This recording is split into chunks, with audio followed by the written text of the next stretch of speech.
You were tuned in to episode 105. Yes, episode 105 of the Goodfellas podcast.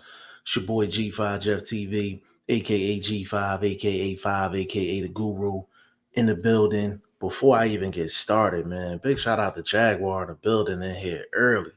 Big shout out to Jaguar. Salute to you. Got my man VP Shane in the building. VP, what's going on? I said a mic check 1 2 1 2. Mic check 1 2 1 2. And he's off. But VP Shane to be in here in just a moment, man. Big shout out to Boxing First Vlog, aka the General, aka Blunt, aka Blunt Bayless, aka Mr. 1K. He might be in here, he might not, but we gonna rock out how we rock out as always. But big shout out to everybody. Big shout out to Brennan Smith. Big shout out to Brennan Smith. Can I get a mic check 1 2 1 2 from my main man Shane?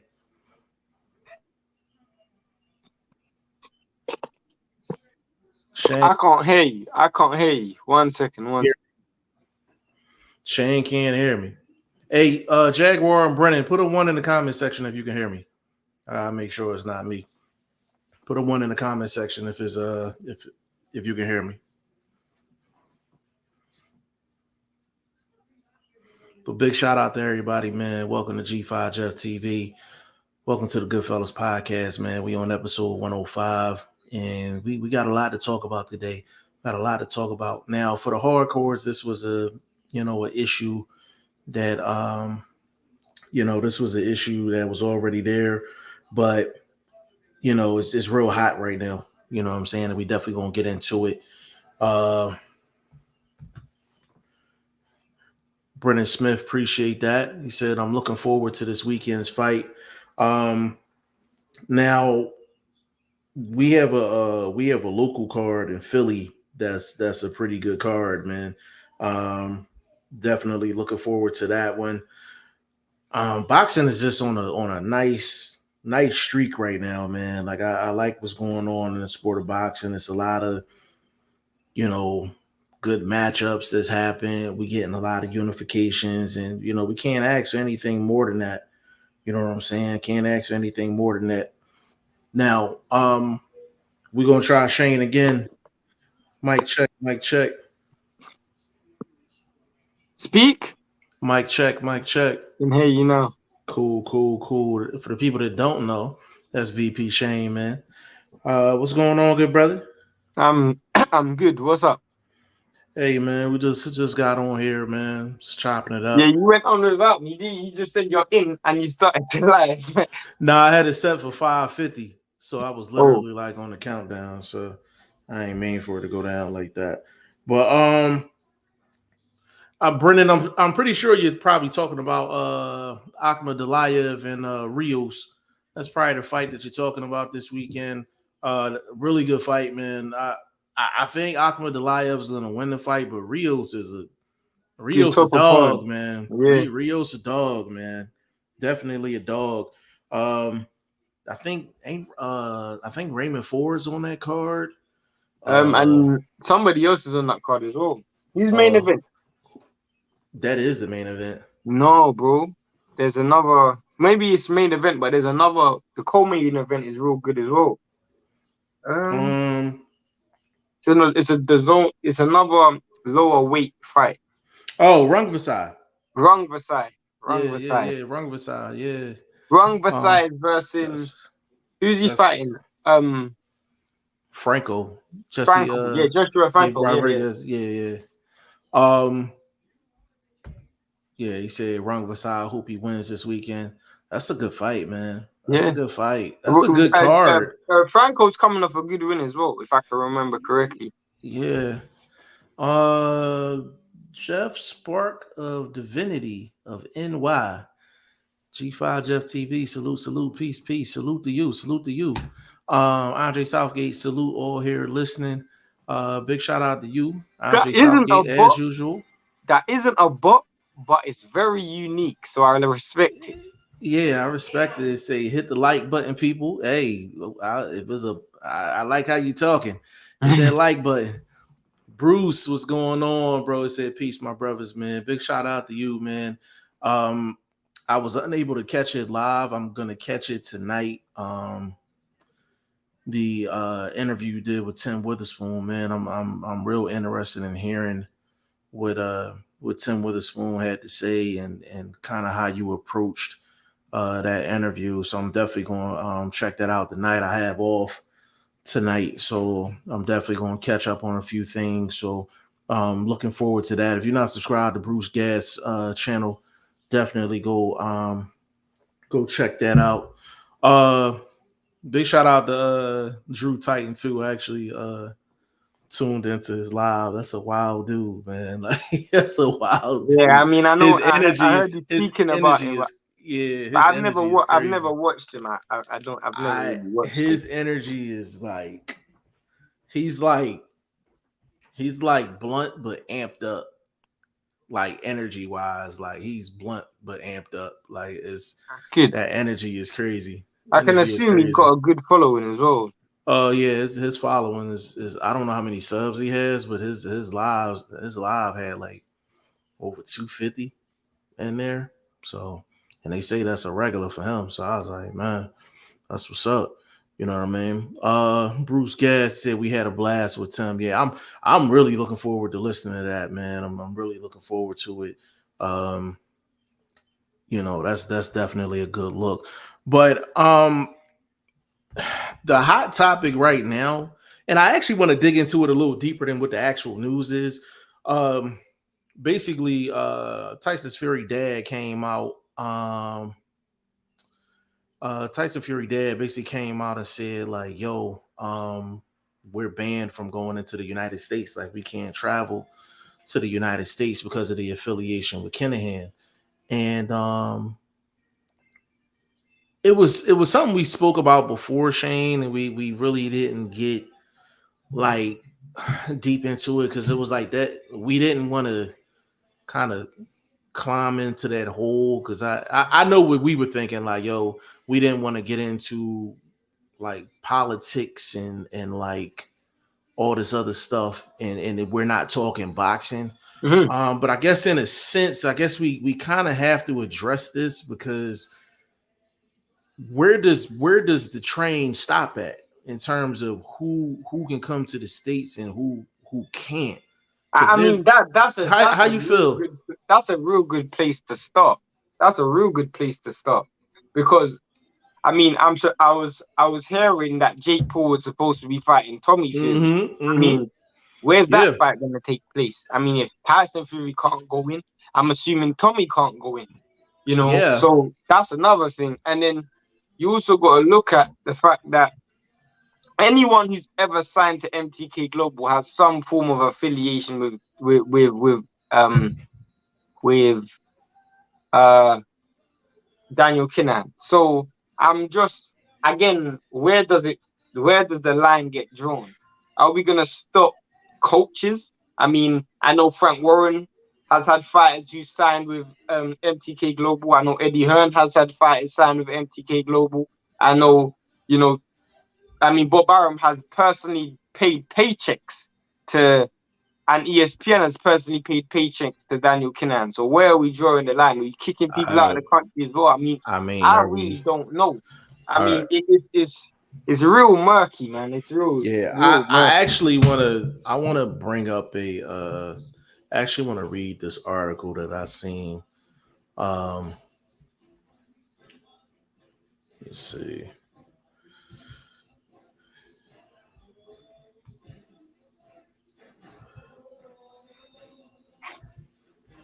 And it's from Sun World. It says Tyson Fury.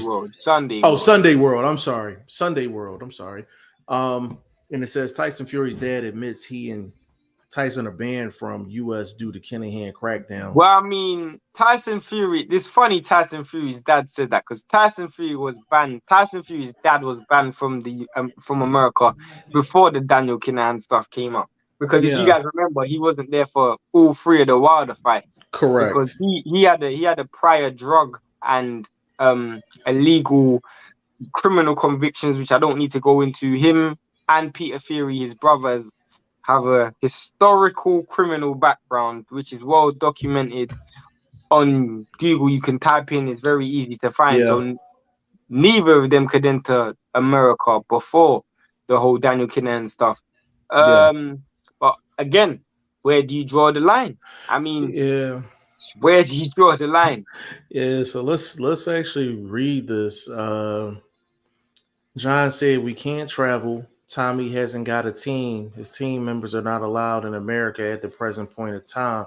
So Madison Square Garden mate ain't accessible for us, is it? Then it says this article's by Adele Hughes. Tyson Fury's father, John, has revealed he and other members of Tyson's boxing star brother Tommy's team are banned from entering the U.S. due to Tyson's links to mob boss Daniel Kinahan. In a video posted online addressing YouTube return boxer Jake Paul, John said, "We can't travel." You know what I think's happening here. Sorry to cut you off, Jim. Mhm. You know what I think's happening here. I feel like this is just, when you miss the ball on something, you tend to overcompensate in your cover up. Because to me, the whole entire American market, they allowed this man's company to come into boxing and have a massive involvement with fighters and promotions and TV companies.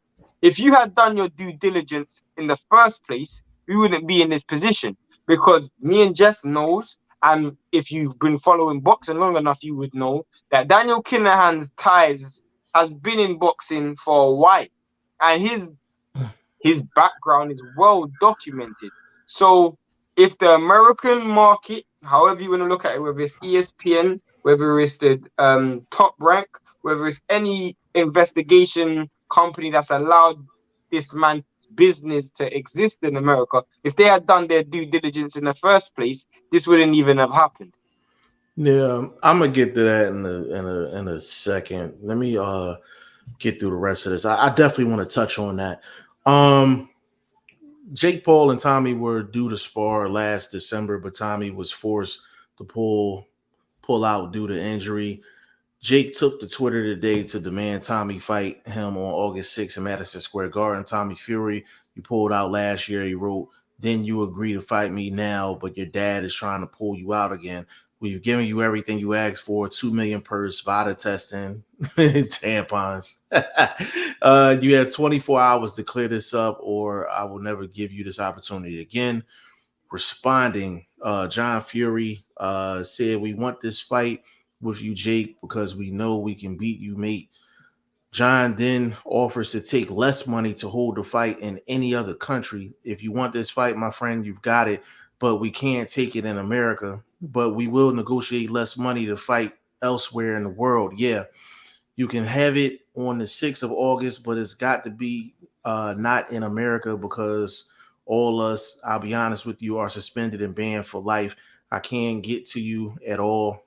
Tyson can't get to you because he's got a few issues at the moment. So Tommy's got no team." Finish this up. Tyson Fury was refused entry to the U.S. for the first time last Friday after he booked a flight from the U.K. In a huge blow to his fighting career, he was informed he would not be granted entry stateside as he attempted to distance himself from the mob boss. Despite posting social media pictures of himself in Miami in recent days, Fury has not entered the U.S. since his former fight fixer Daniel Kinahan was sanctioned by the U.S. Treasury in April. Over 600 people, including the world heavyweight champion, are banned from entering the U.S. at present because of their direct association with drug boss Daniel Kinahan. Now, the key in that article for me, it said over 600 people. That is a lot of people. Facts. Facts. That is a lot of people. And But what I want to know is, why is this so? Why are the US, and I wish YSM was here, and hopefully YSM gets on the live at some point. I hope he can come on, because why are the US government taking this isolated incident so personal? I don't let's get through the comments first. I actually want to touch on the last two things you said. Jeff Spark said Drew Titan LLC shouted you out.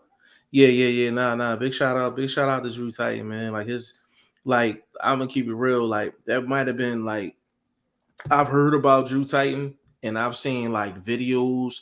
That was like my first time actually like watching this live, and he is, Personally, I hadn't heard about him until yeah, someone put him in the comment section. he's his energy is turned all the way up, man. All the way up, man. Big shout out to him. Andre Southgate, salute Bruce. We'll check it out for sure. Brennan, the PBC needs to get Isaac Pitbull Cruz a fight. I mean, he's been pretty busy. He's been Didn't he real just busy. fight Gamboa? Yeah, he's been real busy, bro. And he just fought Tank. Like he's been hella busy. They've been doing right by him, to be honest with you. Brennan, if Fury don't fight the winner, AJ or Usyk, I don't care about him, and I'm a big fan of Fury. I'll get into that in a minute.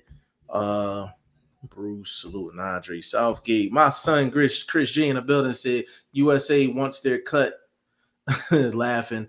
Nothing about being ethical, Andre. It's not a good look for sure. There was always something with Fury.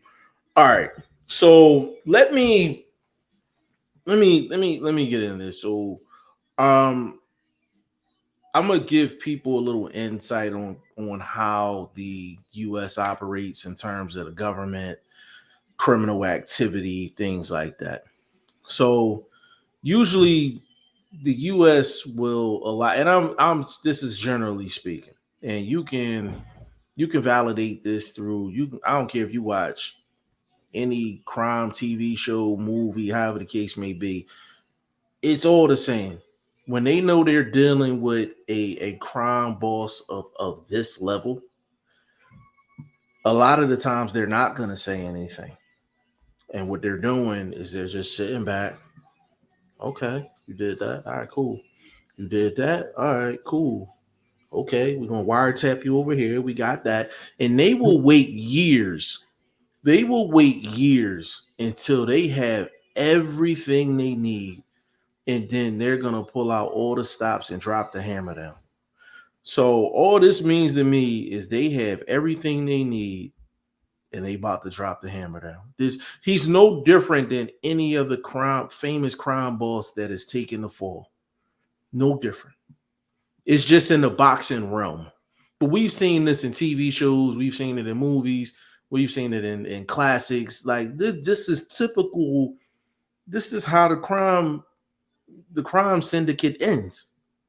Like none of them end with them on the beach with a margarita. Like it just don't.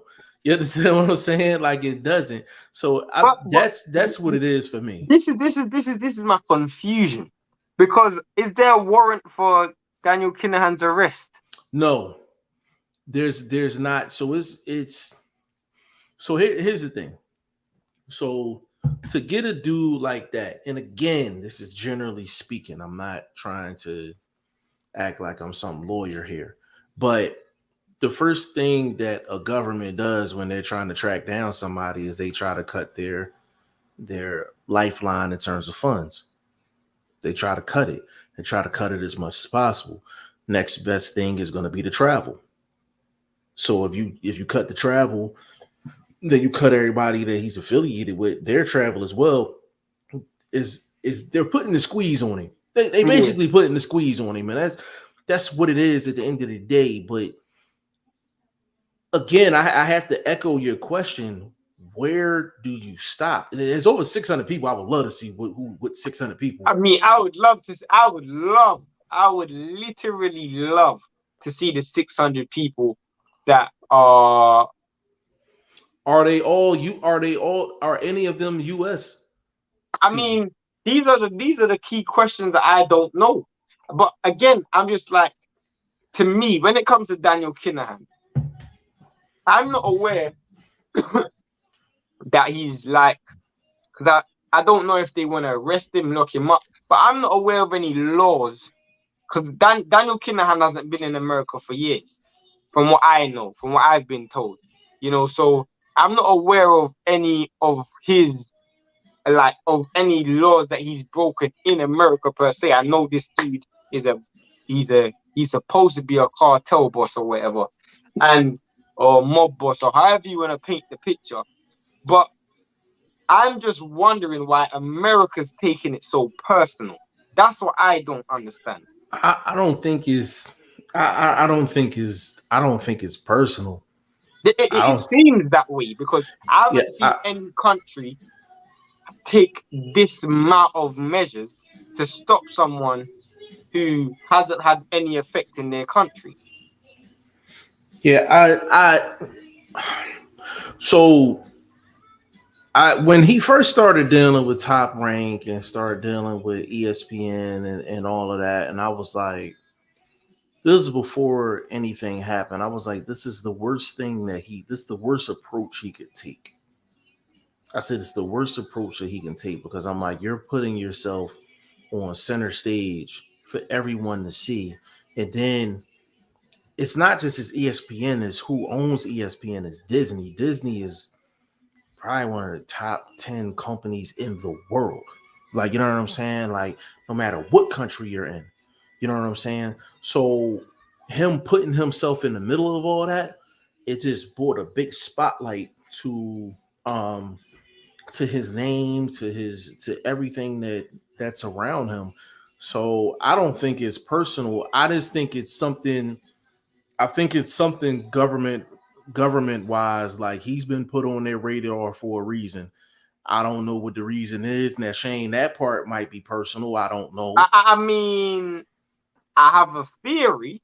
I mean, my theory is very basic in a sense that Bob Arum, who's a American lawyer, you know, he is associated with ESPN, Mm-hmm. and I guess they've taken it personal in the sense that, as you said, Disney by default because they own ESPN have been Mm-hmm. funding a cartel boss, have been funding a known criminal. I don't want to say he's a criminal, but that's the narrative. An Alleged. alleged criminal, sorry, not a known criminal. They've been funding an alleged criminal. And I feel like a company with that level of reputation refuse to be associated with someone like that. So if I've been associated with someone like that, the only way I can detach myself and almost correct my wrong, right my wrong, is hang this dude out to dry. So let me give you an example. In the eyes of the law, if me and you been being on the streets doing all forms of illegal activity, bro, we could be selling narcotics, we could be prostituting females, whatever we're doing, killing people, whatever we're doing. The best way for me to um detach myself from Jeff and distance myself from Jeff is let this dude go out there and hang to dry, which means that might mean snitching on this dude, that might mean turning my back on him, that might mean giving up information, whatever it takes just to detach myself from this individual to prove that there is no tie between us. I'm just going to throw this dude under the bus. And it could be a case of because ESPN, because Top Rank, because Disney, because all of these companies who he's been in cahoots with has been done business with him, they've now decided to throw him under the bus and detach themselves from him. That could be the case. Well, the thing with that is, I and it still goes back to where do you stop it? Like, where do you stop it? Like, so just ride with me on this one. So throughout the history of boxing, we all know boxing is far from a clean sport. I mean, you could triple rinse it and it wouldn't be clean. You know what I mean? Put it through the dry cleaners, it's still not going to be clean. And all of the, without mentioning names, of course, like all of the big boys have those ties. Let's just keep it a bean. All of those people that are big in the game has those type of ties in some way, shape, or form. And all of these big companies are affiliated. It's just for some reason that man, that name that movement has been put on the front of their desk. And that's really the difference. But we've had sketchy people. We had sketchy people in the 2000s. We had sketchy people in the 90s, the 80s, the 70s, the 60s, the 50s, 40s. It's been like that from the jump. People got to realize Mike Tyson manager was Donald Trump. Like, But that's not even let, that. let, That's not let that, even that. but you That's know not what even is, that bad though, but you know what because his Donald Trump affiliation is is, though. at least he's an uh But a you know what is, law-abiding citizen, I yeah, but assume. that's but you know his affiliate. You know who his affiliation is with? No, The Russians. I mean this dude was the prime minister of or president of America, so I mean, That's what I'm saying. Like it comes down to the reason I'm saying is it's I'm not gonna say it's personal. I'm gonna say it's top priority, and the government chooses what is top priority for them and what's not. And there's a lot of things that's worth being top priority, but they so only choose certain ones.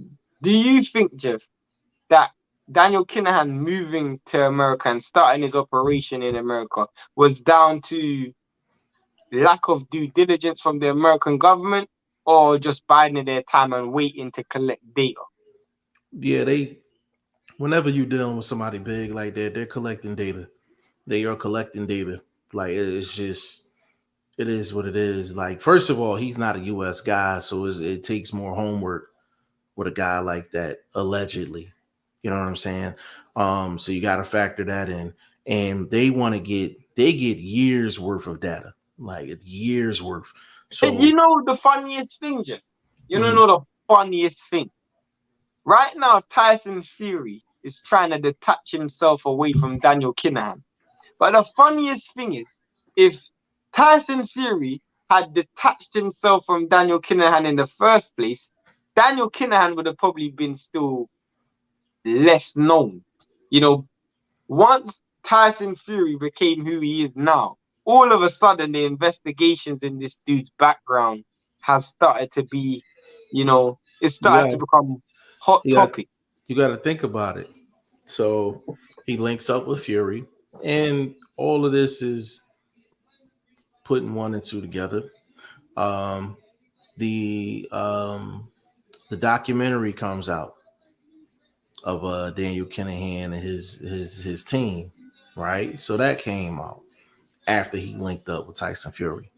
Um, now Now the he's been with government. Tyson Fury. He's been with Tyson Fury for probably since Well, early in his professional career. let me rephrase it then. When Tyson Fury reached the pinnacle of his name being out there, with Mhm. also known as Deontay Wilder, once that came about, the documentary comes out. Then his name is in the limelight. Then Bob Arum is getting asked about him. Eddie Hearn is getting asked about him. Um, all of these people are getting asked about him. And then you got fighters coming out. They're making statements. He's representing fighters for free.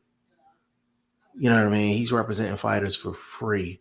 And he's coming in. He's getting all of these fighters. And I'm not gonna mention any names, but y'all know he has over 200 fighters.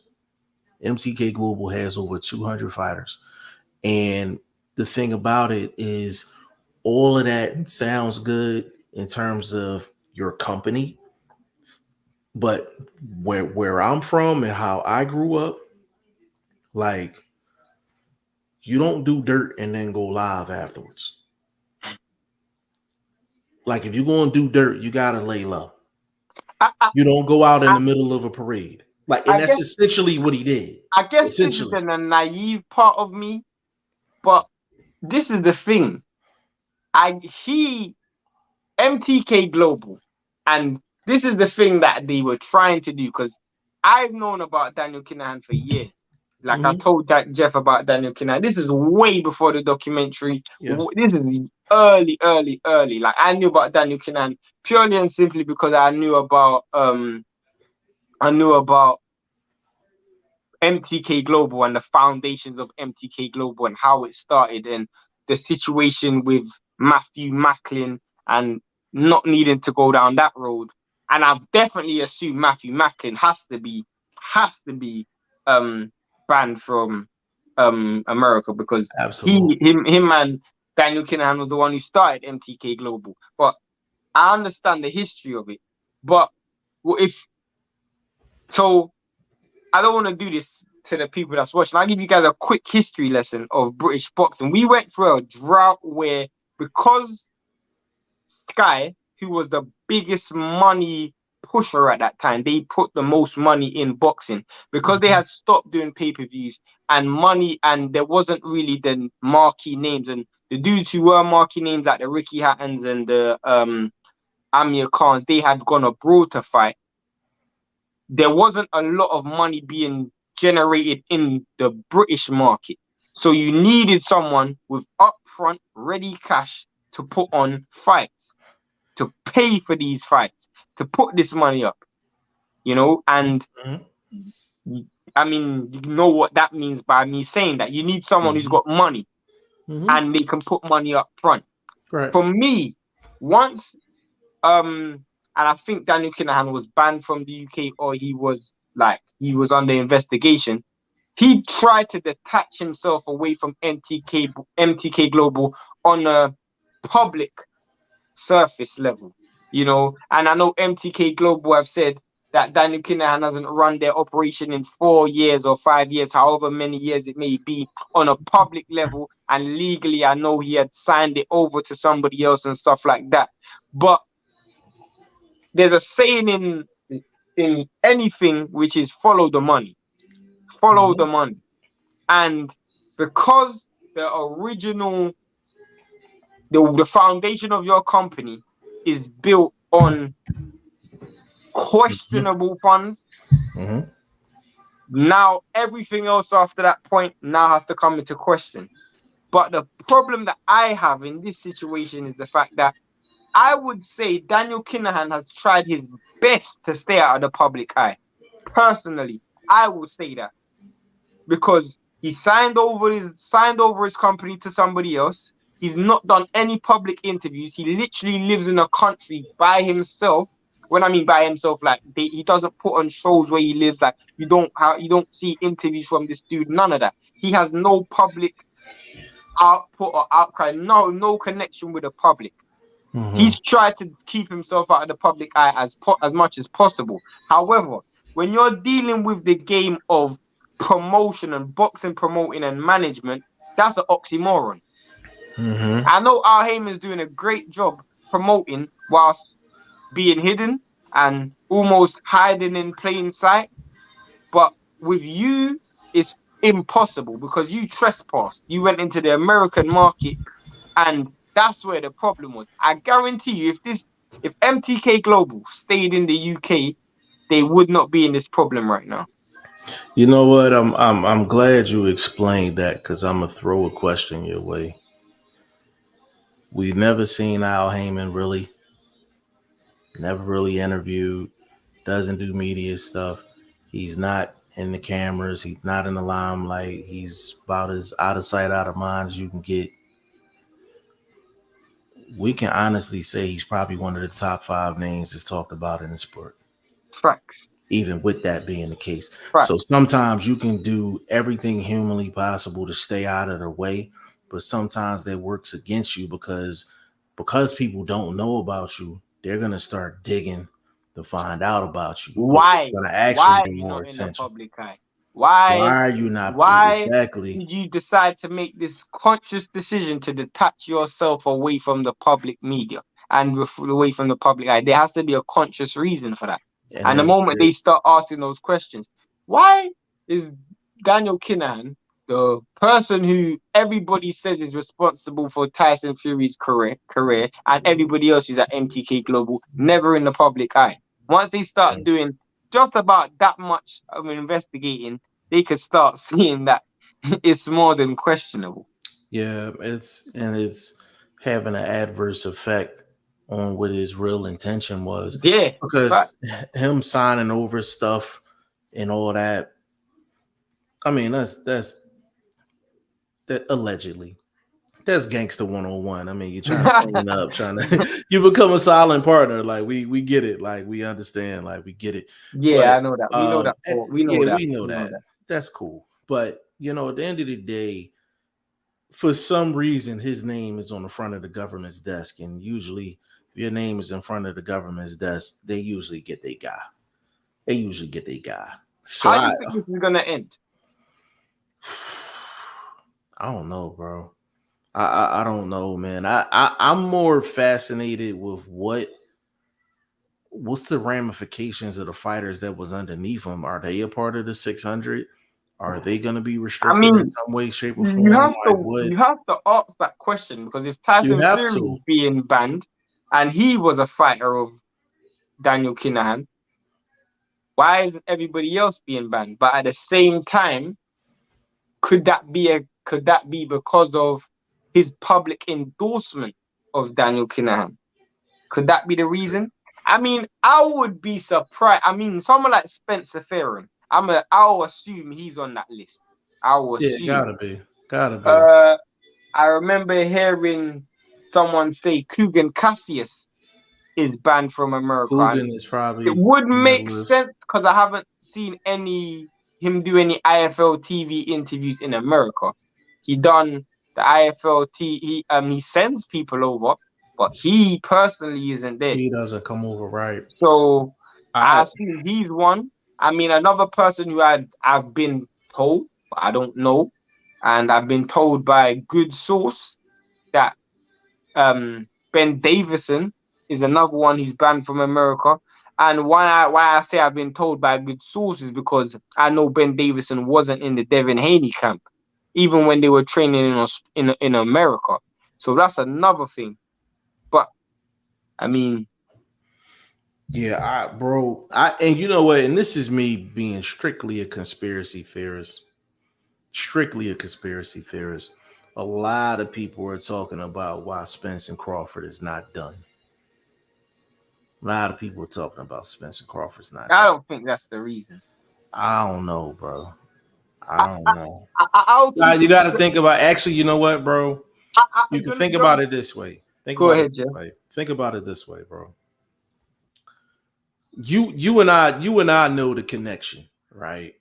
We ain't gonna really get into detail, but he's had his hands in that situation, right? Um, the fight should have been done by now, right? The fight should have been done. So if we're following the money, we're following the trail. You got to think what fighters under MTK has actually had action over the past 2 months.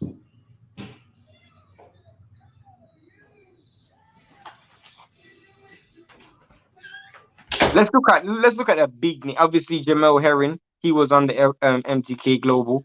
Correct. Um, Tyson Fury hasn't. Billy Joe Saunders hasn't. I mean, the ones who have, they've had it outside of America.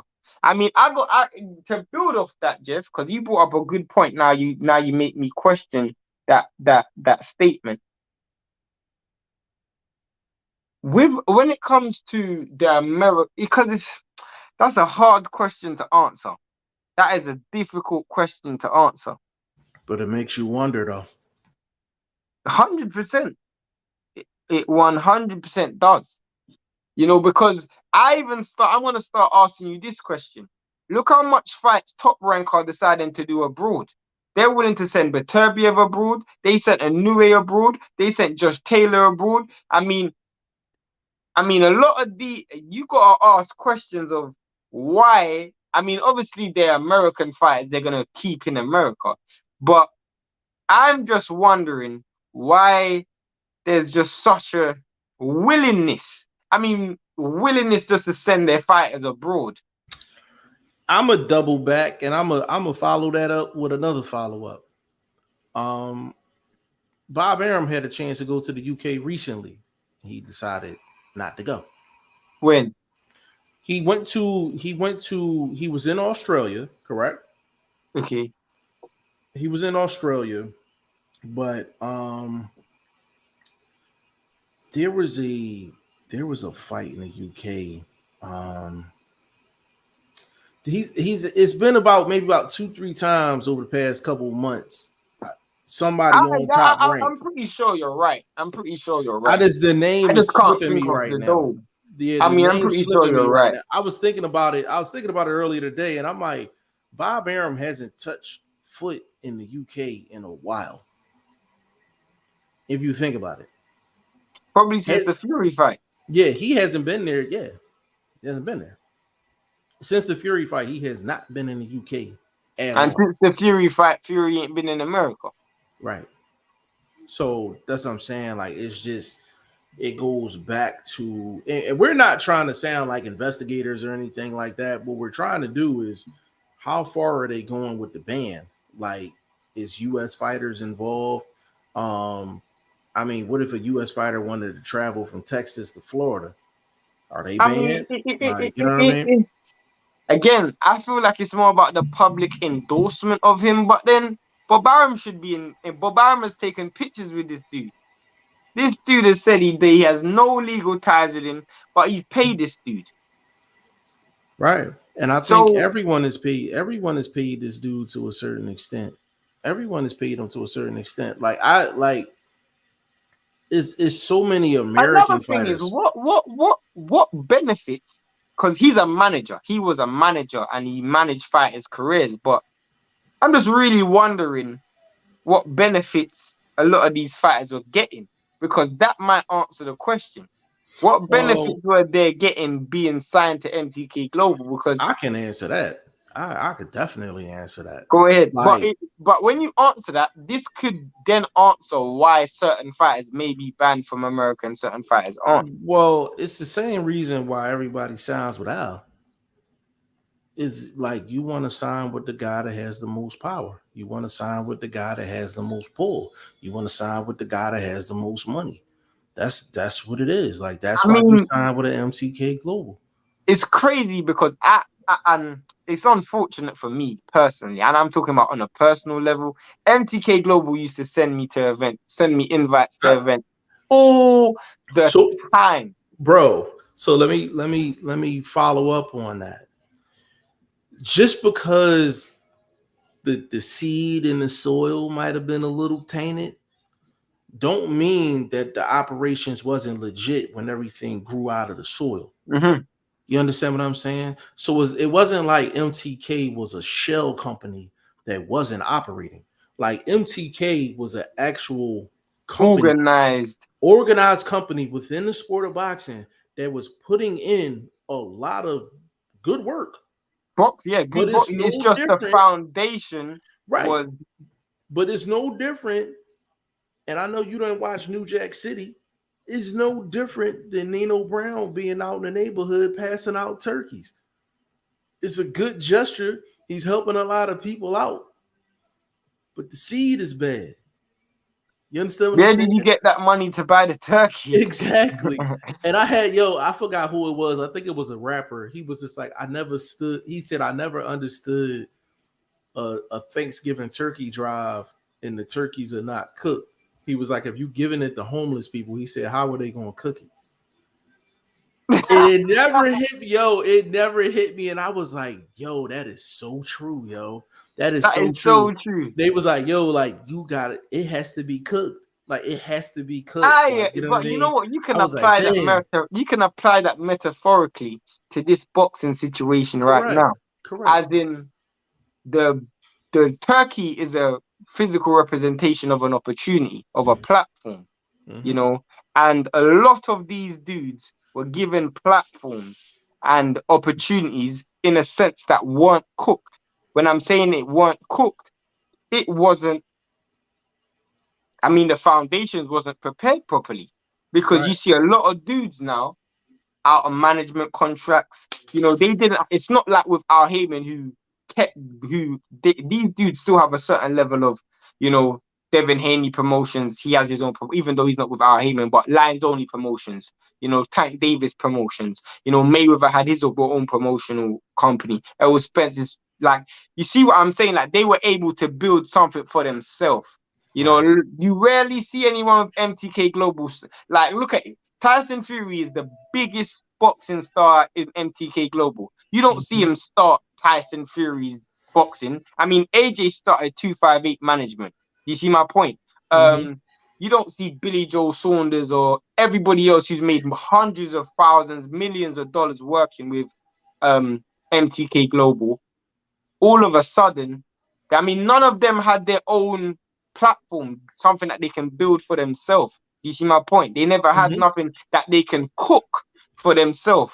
You see my point? They were just given a platform. And I said that to say this. If you look at MTK Global put on shows in so much different countries. MTK Global was one of the first people to put on shows in those Arab countries.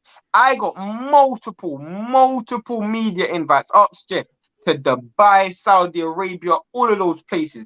MTK Global used to invite, used to put on fights all over, and a lot of those fighters who may have lost a fight or who you ain't heard from in a long time. All of a sudden, like they had 3-4 fights, they just put them on over there. Like what's my dude's name who lost to Canelo in 3 rounds? What's that dude's name? The British dude. Rocky Fielding. Rocky Fielding was one of them. I remember Baddy Jack was on one of those cards. What was my dude's name who Jamel Herring beat? Carl Frampton. He was on one of those cards. I think even Herring and Carl Frampton was in Saudi Arabia or Dubai or something like that. Yeah, and the thing is, like, Shane was getting invites on behalf of G5 Jeff TV. Yeah, facts. So that's a fact. Like, and I've never, I swear, I've never applied for accreditation for MTK. I've never applied. Global. Never once. Never applied. And that's when just, like off camera conversations, like when Shane told me that, I was just like, yo, like that don't happen for no reason. Like, you know what I'm saying? Like, it could have just been Shane. That was it. You know what I'm saying? I remember I went to one. I only went to one, which was the Josh Taylor one. I went to the Josh Taylor press conference. And that was another invite only one, and that was on the G5 Jeff TV. But I had been to so many events at that time. I was kind of I didn't want to really go down that road. So going to fights, like ask Jeff, I get invited to go fights. I even get invited to work for other companies to go fights. Like literally, I swear. Even YSM will ask me to go fights. YSM will tell you I really don't have the interest in going to fights like that. I've done it. I went down that road, but it's just one of those things where, like, MTK Global are running a fully fledged working operation. It was working. They had a lot of fighters, and to keep it real, bro, if this didn't happen, there's a high chance they could have taken over some real big fights. Because who's to say that they couldn't work with a Canelo? I mean, they co-worked with Canelo for Billy Joe Saunders. Yeah, 100%. They worked with Wilder and Fury. That's a big fight. They could have easily had their hands in the pot of Errol Spence and Terence Crawford. And I'm probably not supposed to say it, but I'm gonna say it anyways. Hands was in it in a sense. You know what I'm saying? I mean, the reason why this makes sense is because you gotta understand a lot of ESPN, Top Rank, The Zone, and they don't want to put money in something if they're gonna lose. When you're kingpin, you want to find any way to put your money in so you can clean this. You will put your money in anything. So it's easy for this dude Daniel Kinnan to put in $1 million, 10 million into boxing, because at the end of the day, I need to find a way to clean this money because this money ain't legal. Yeah, and that's the thing. Like, it's really about cleaning. Like, boxing in a sense has been a laundromat for a lot of people. You know what I'm saying? Facts. Whether it's been through illegal gambling or management, promotion, anyway. I get you. Yeah, definitely. I mean, Don King came into this Don King Don King came into this illegally, under Yeah, that like same it's. premise. I don't listen. I don't know anybody that works in boxing that got a 9 to 5, and I'm just gonna leave it there. I just don't. Not in the man. Not in the promoter realm. Nah, Promoter definitely not. Definitely not. high name manager realm is too dirt. Like I can't be a manager in boxing. I can't. Yeah, it's too I dog eat can't. dog. It's too Yeah, dirt. it's too. What you I do have for too much of fighters. a heart. I I have too mean, much of yeah, a heart. it's a nasty sport. But let me paint this picture for you. 1 year, or was it 2 years after coming out of prison, Don King was promoting the Rumble in the Jungle. Now, wrap your head around that.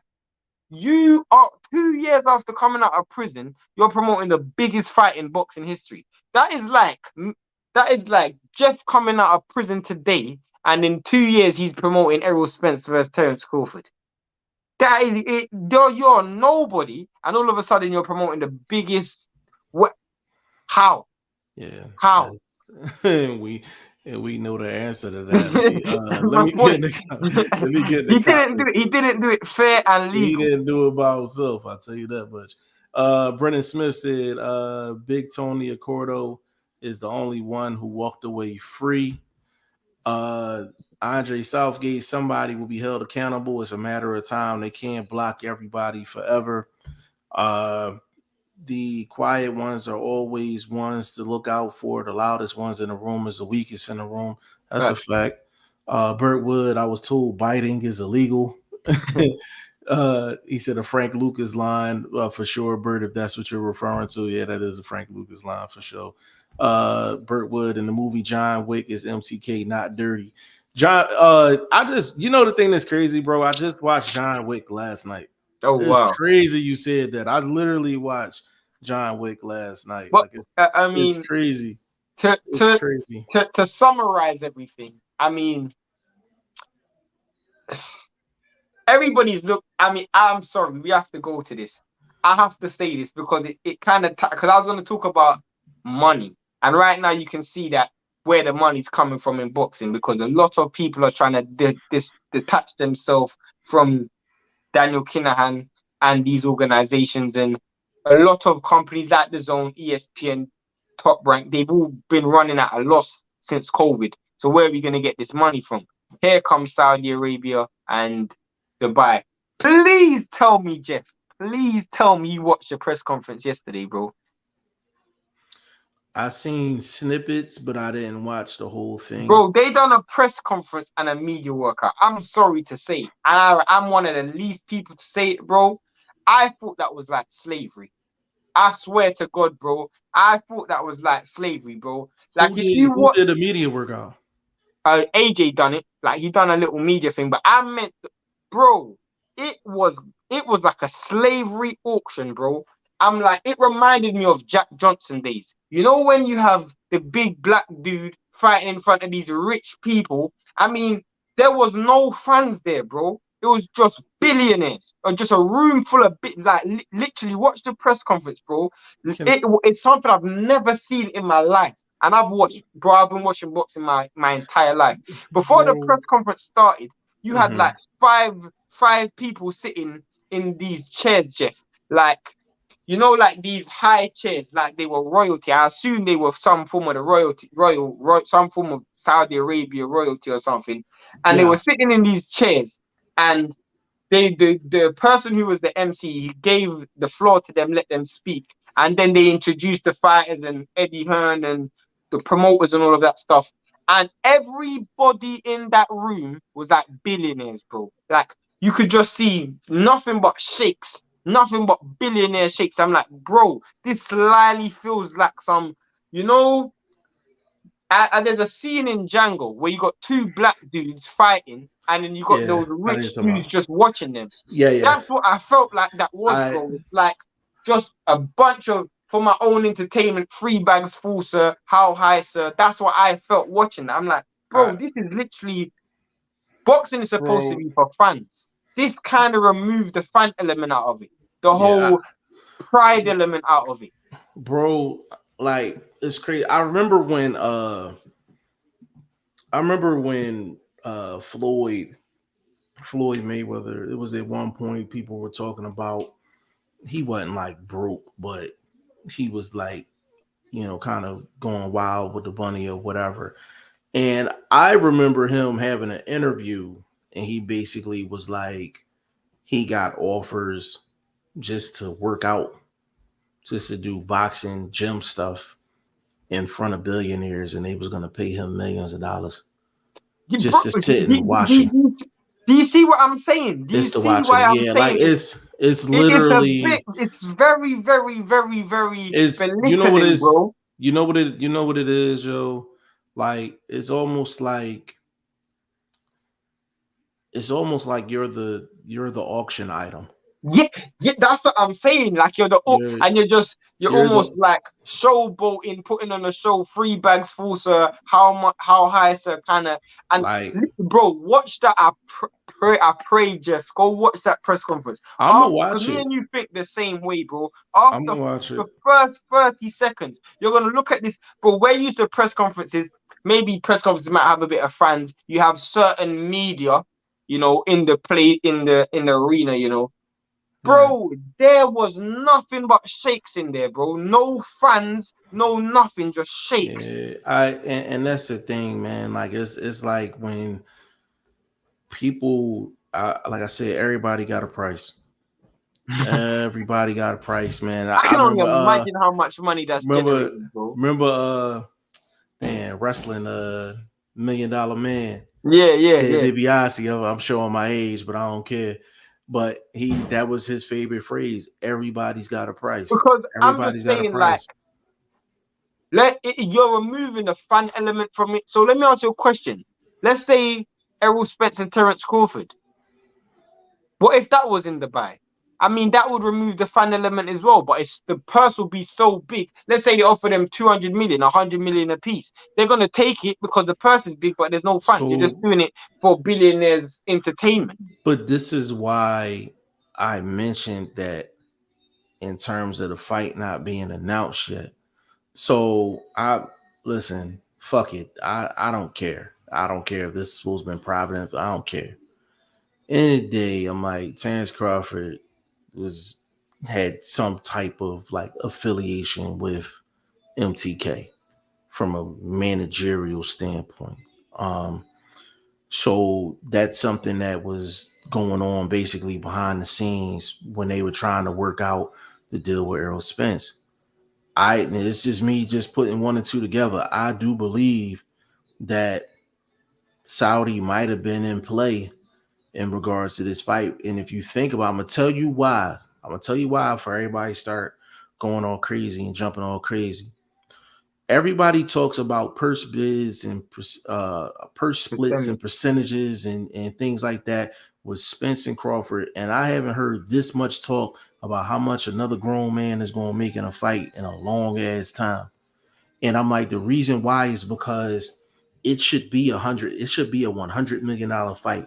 But we know those are two African American fighters in an American market, and they're the most popular ones in the sport, but they're not the biggest money They're not makers gonna, in the sport. and they're not going to make that money. They're not gonna make that I money. mean, I mean, what Jeff said something which is so upsetting, but he said that people were saying that Terence Crawford asking for 20 million was pricing himself out. And I was like That's to Jeff, sad. do you know how sad that is when Sad. I just saw Tyson Fury and Dylan White generate 42 million?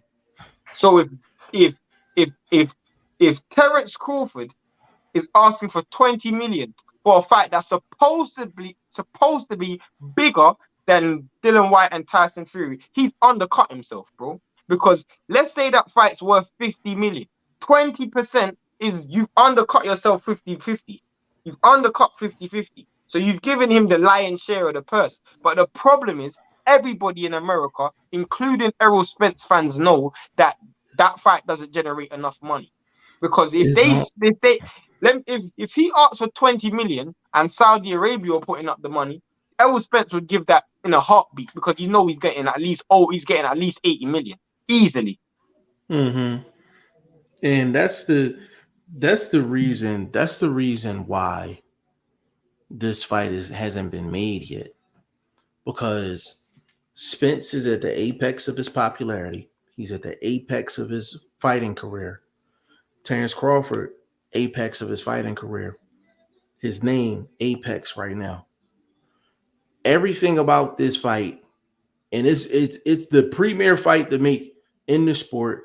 It could be one of the most significant fights in the last 10 years, maybe 20. maybe 20. But when you separate all of that and you pull out your calculator and you They get the don't add up. cash registered out, it doesn't add up. It doesn't add up.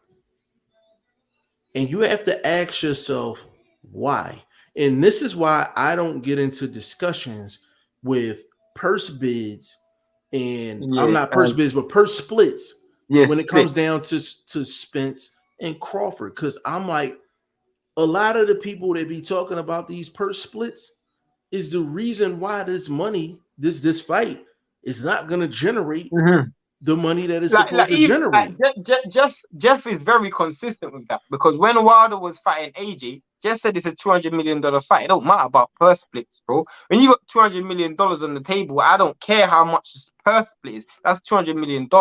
Now that didn't make sense to people, but all of a sudden Saudi Arabia came into question, and all of a sudden now people are seeing how it's very possible for it to be 200 million, maybe even plus. So Mhm. I agree with Jeff in the sense that no, when it comes to Errol Spence and Terence Crawford, there's no point getting involved in this purse split conversation.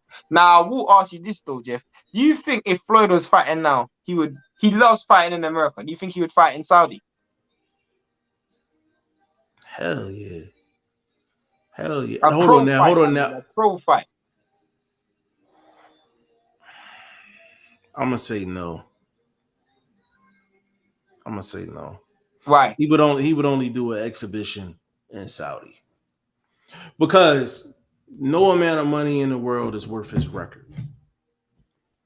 That's his. That's his. That's his. But That's what his if they brand. put? But what if they put him having a fight in Saudi doesn't affect his record, does it? Yeah, it would if it's a real fight. Fair enough. Now, if he took a L against any of these exhibition dudes, it doesn't go against his record. His No, but record, I'm just saying, let's say he fought, let's say Amir Khan in Saudi Arabia. Do you think he would take that fight? nah, he would take that fight. I would take that fight. I would have a clear weight advantage, but I would take that fight, and I would like my chances. Yeah, I mean, that's something different. That's Now I'm different. just Like thinking to myself, because that I, is a possibility. That but the could thing have been is, a possibility. but Shane, the reasons why I'm saying he wouldn't do it has nothing to do with the money, though. It Yeah. has nothing to do with the money. Like, it's all about him being comfortable fighting in Vegas. He gets certain perks in Vegas that he doesn't get anywhere else, and it's home field. Like, it's home field. But if I put it to you like this, like if somebody told Floyd Mayweather, like, hey, um, you can earn $1 billion in the next 3 fights, but he got to fight Spence, Crawford, and Boots back to back to back, but he's guaranteed to make $1 billion. He's not gonna take it. No. He's not gonna take it because he cares about that O. That O is worth just as much money as he's worth in his mind.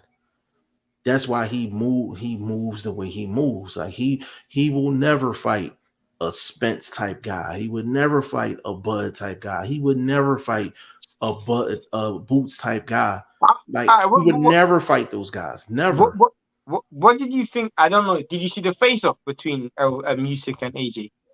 Yeah.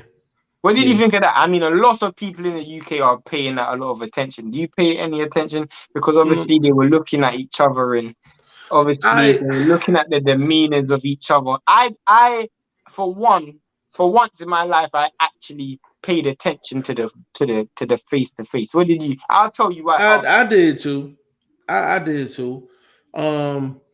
And I'm gonna tell you why from my end. both of them look like they had attitudes. But if you think about it, they've had a reason to have attitudes. Like Usyk is going back to his home country, and all of that is going on in his home country. So he has a reason to have an attitude. If you notice, he hasn't said anything about the belts. He hasn't said Nope. anything about being champion. None of that. Nope. He's dealing with something much bigger than that, which is going to put you in a foul mood. And you could tell he was in a foul mood. AJ, he's listening to people like me, Shane, and a bunch of other people. That's like, his heart is in the lost and found. He shouldn't have taken this fight to begin with. He got to hear from people like us. He got to hear from people like us. So that's gonna get under his skin.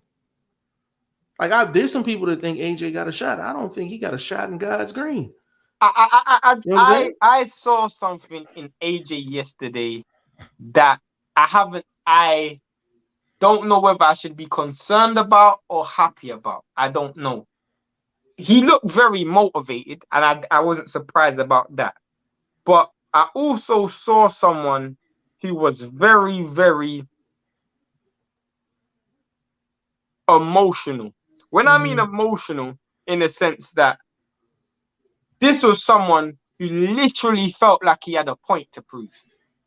Yeah. And I got the impression like he was fighting like I almost got the weight of the world on my shoulders. Just in that head-to-head, looking at Usyk, it was like even the subtle things of not looking away and making sure I look away last and making sure I look mean, and just those things. You can tell that he was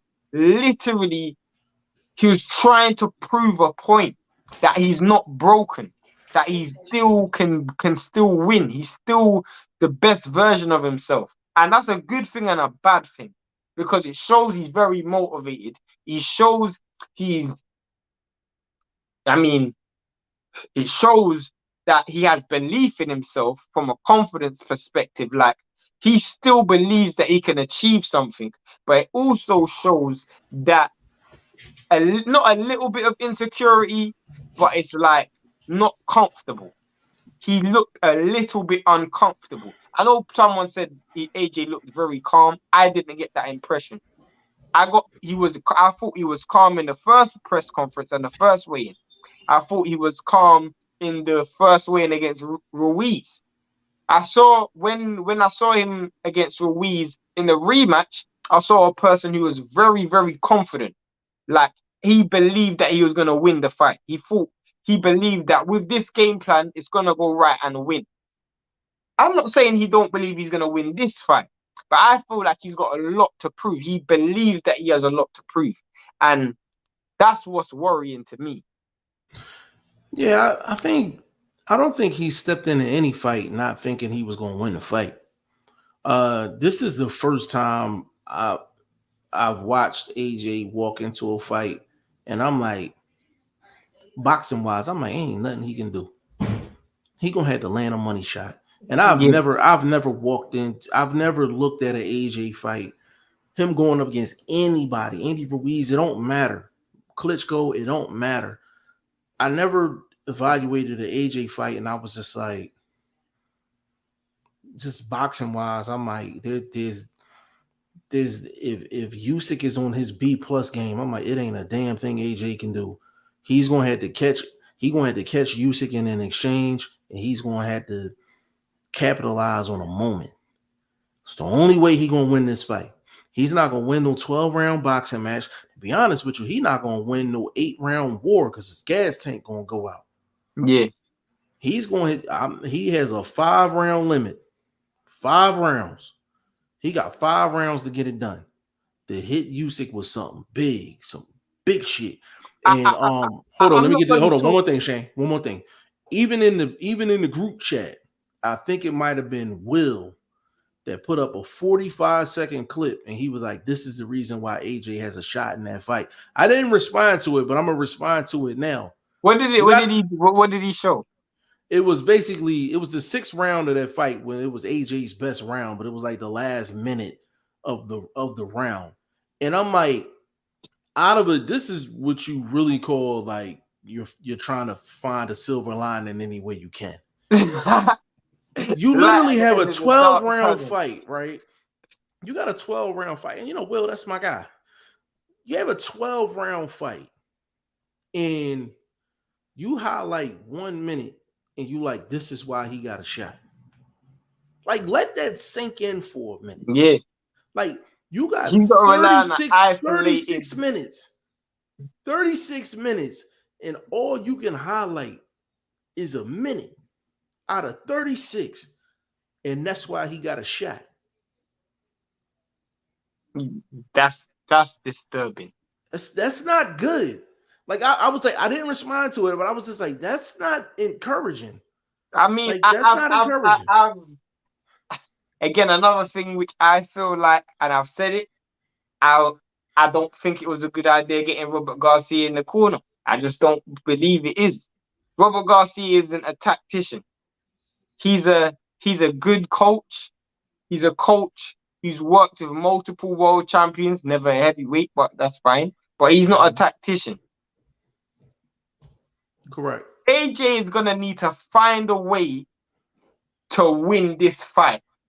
And to me, he's going to have to try multiple things because the first way might fail. The second way might fail. He's going to need a coach who's going to be able to think on his feet and spot something in that fight and go, that's what you're going to have to attack. Because to me, from what I've seen from Robert Garcia, and I'm just talking about from what I've seen, the multiple fights that I've seen Robert Garcia in the corner for, he seems like an A-type trainer. When plan A works, it's all gravy, it's all smooth, it's all plain sailing. Clap your hands and go home. That's what Robert Garcia is. But if plan A don't work, you're gonna need a plan B, C, D, and E, and F and G. That's what you're gonna need because in a fight like this, AJ can't go in there with one game plan. He's gonna, he's gonna have to do. He's literally gonna have to keep throwing shit at the wall and see what sticks. Throw, see if that don't stick. Throw something else and see if that sticks. You need someone who's gonna be able to adjust on the fly because you're gonna have to anticipate that the first thing you try ain't gonna work because there's no one in your camp that's gonna be able to replicate none of the things Usyk are gonna be able to do. So the first thing you try probably ain't gonna work. Maybe the next thing you might try probably won't work. You need like a Teddy Atlas in your corner. A Jonathan Banks in your corner, someone who's in there who's going to be able to spot something. Well, Teddy Atlas will probably prepare you before camp, but Jonathan Banks will spot something in the corner and say, attack this, attack that, attack this. And that's what I would be looking for if I was picking a coach. Yeah, I mean, I said it before, man. I don't think there's a coach on the I planet. get why he got Robert Garcia, though, but it's just... I would have preferred Abel Sanchez to Robert Garcia. If you're going to go Mexican style, go all the way Mexican style because obviously that's the style that he wants to go with. Ultra aggressive, slugging it out, war type fighting. So, well, the thing about that is, when you fight like that, you got to walk through fire. yeah. His chin ain't fireproof, man. That chin ain't fireproof, man. Like it's definitely no smoke alarms in that joint for sure. You know what I'm saying? Like, so it's, like whatever he throws against the wall, he's gonna get hit while he's doing it. And it's Yeah. like, can you survive the shots? And I'm just, his chin is just too sketchy. So I'm like, it has nothing to do with like, it has something to do with skill in a sense, but I'm like, it's just a bad style matchup, number one. And number two, when he gets touched, when he gets in that ultra aggressive style, that's right up Usyk's alley. That is right. You playing right into his hands. You playing right into his hands. That's exactly what he wants. He gets to get all his openings and he ain't got to do none of the work to get it. Right. Shane, you know that. I know that. Right. I'm like, you can get ultra aggressive all you want. All you want. But I'm like, it Joe has to be Smith Jr. in there, bro. yeah, like I'm like, there has to be a certain level of dirtiness too. Like you have to mix it up. But I'm like, AJ has never done that. He's never done that. The only thing AJ has shown in the past is he's had a mean streak inside the ring. But that mean streak came against the right people I've never seen him go up against a guy, and I'm like, yo, this style matchup is so bad for him. It's so bad. This is a bad style matchup. And I'm like, and And listen, he hasn't even figured out the southpaw stance yet. he hasn't figured that out either. And the reason why I know he hasn't figured it out is because he was doing a lot of pawing in that fight. Yeah, that's It the wasn't worst even thing to that's the do worst thing to do, against the especially at southpaw. heavyweight. Especially at heavyweight. Yeah, Like the worst thing you can with do your is heavy be feet, pawing. to paw, worst thing to do. That counter over the top is just there all the time. And every time he got caught, he was pawing with the right hand. That lead right hand, he was pawing with it, and Usyk was just coming right over the top. And you could tell he wasn't comfortable. And listen, What game plan would you go with if you were AJ's coach? If you got the phone call right now and they said to you, Jeff, I need you to formulate a game plan, expose some of Usyk's weaknesses, and formulate a game plan to beat Usyk. What would you do? Me personally, this is now what I'm about to tell y'all is the game plan to put yourself in position to be successful offensively. All right. Number one, that a lot of times when you're facing a southpaw guy, a lot of times when you're an orthodox fighter, you're not going to throw that left jab. Unless you slap it. Unless you slap it. Right. Which basically is a setup shot. Yeah. The first thing I'm doing, that left jab or that lead left hook has to be a setup shot. But you got to do it at the right distance, though. You got to do it at the right distance. That's number one. Number two, all jabs to the chest area first quarter of the fight. Oh, I would say all in here. All shots here, the neck down to the waist. Don't even aim for the head. Because you need to build confidence that you're touching something. You're touching something. You're hitting something. So part of it is a mental battle. Offensively. Even if you're not landing clean, you be like, all right, I'm not landing clean, but I am hitting something. I'm not hitting air. I am hitting something. So while you're doing that, you're gradually getting closer. When you get in the clinch, start ripping them body shots. You gotta rough it up. So I'm like, no head shots, and you gotta rough it up. That's what I would do to get yourself in position for that fight. Footwork, to be honest with you, it ain't really much he can do. It's nothing he can do. It's nothing he can do. It's not the only thing he can do is try to set traps and try to get Usyk to walk in the shots. But that's where that lead left hook comes in, and that left jab over the top. My biggest problem, I watched the fight a couple of days ago, just because I saw the fight was announced. Like, oh, I got some time to kill. Let me watch this fight. Biggest problem was Usyk was taking too much steps to his left and to his right. So AJ just had to keep resetting. His feet was never planted to throw shots.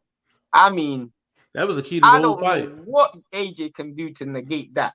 I don't know what he can do to negate that. And the thing is, the one thing he can do, he ain't got a gas tank for it.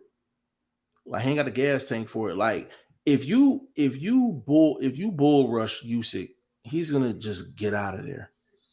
If you bull rush him, he's just gonna get out of there.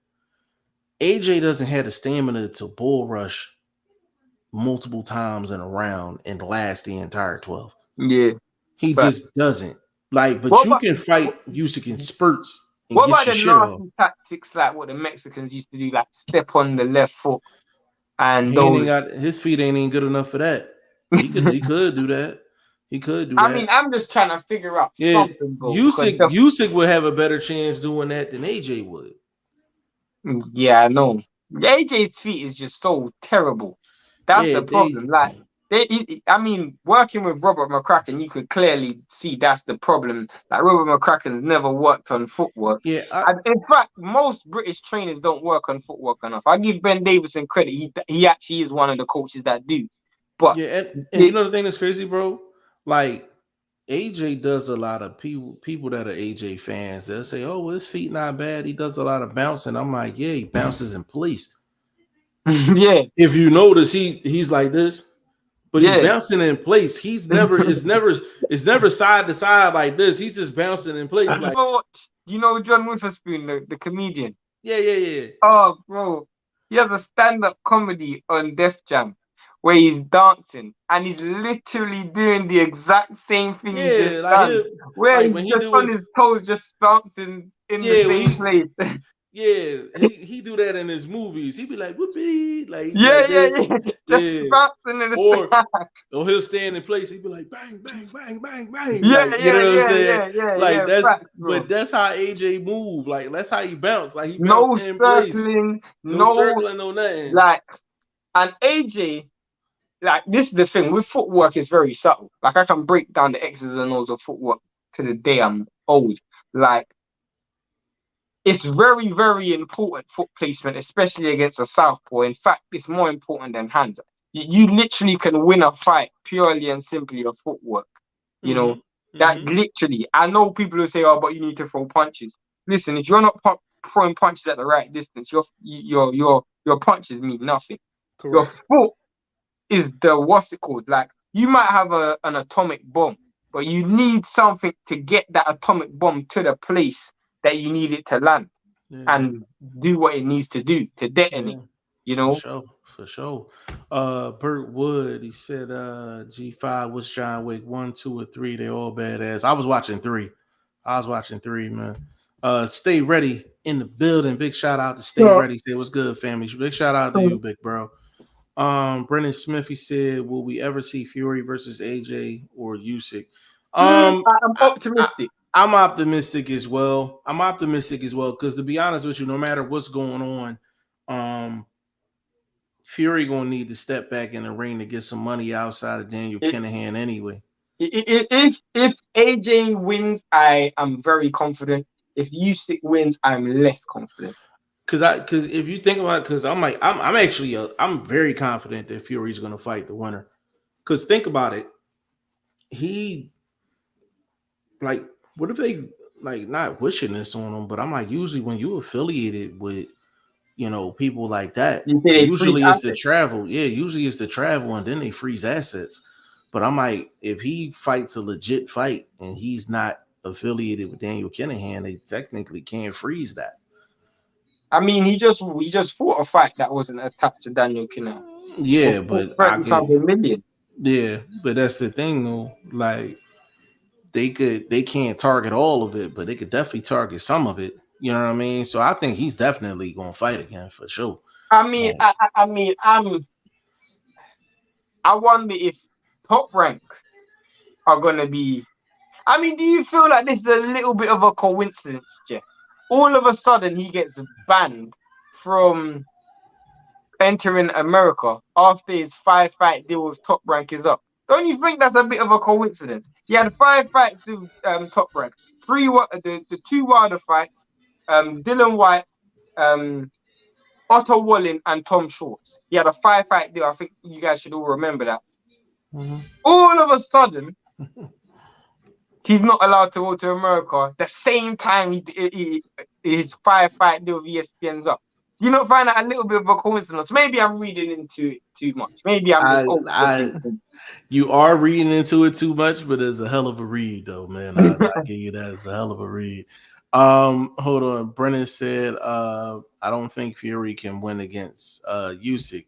I mean, he definitely can. He definitely can. Definitely can. Yeah, he definitely can.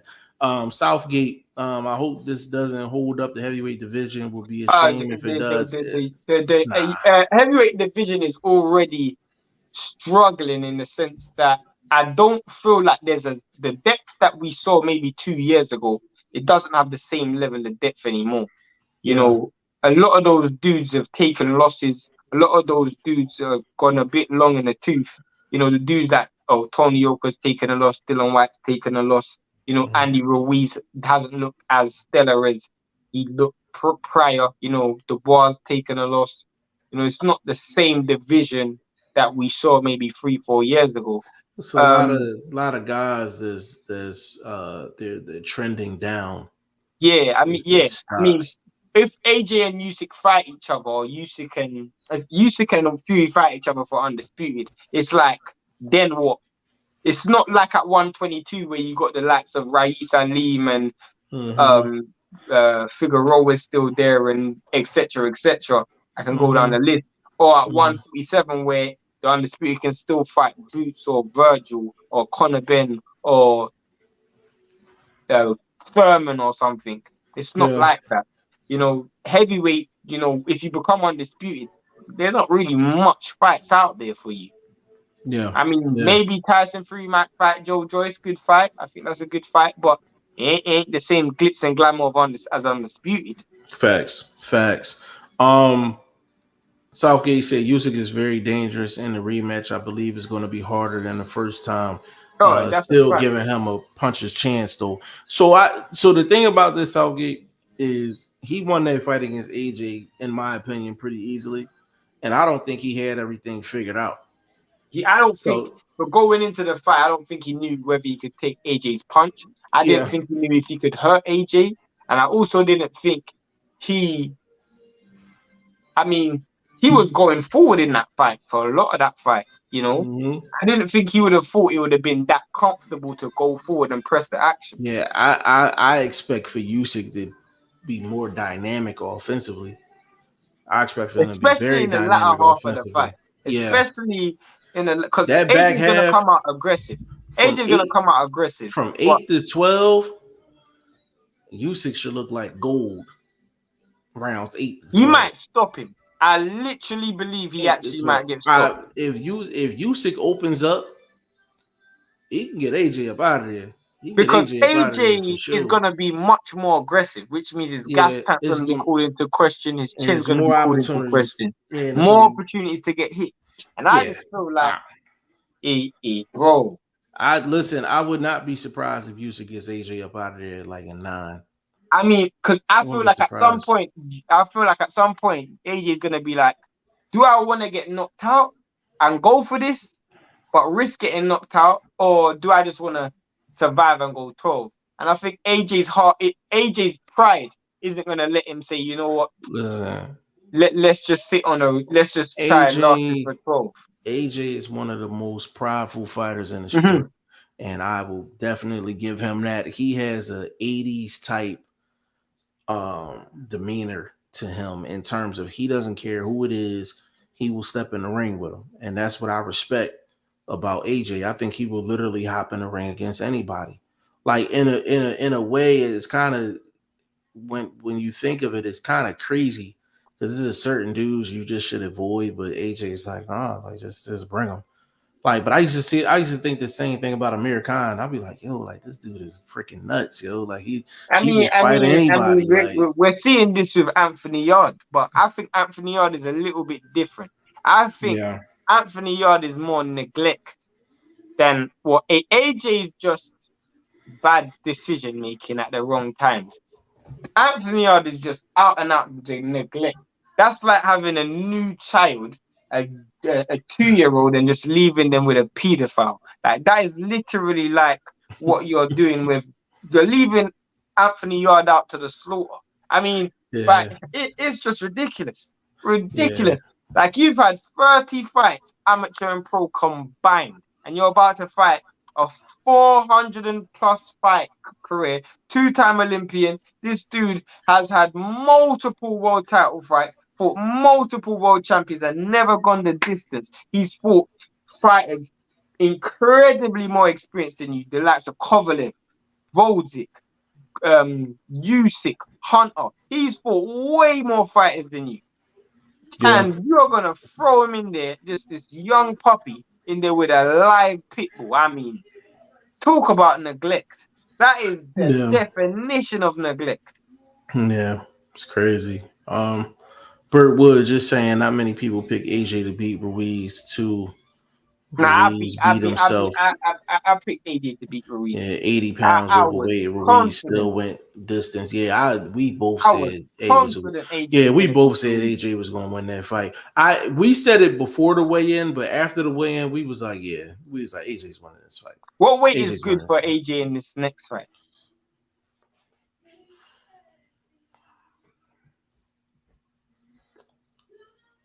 No more than 240.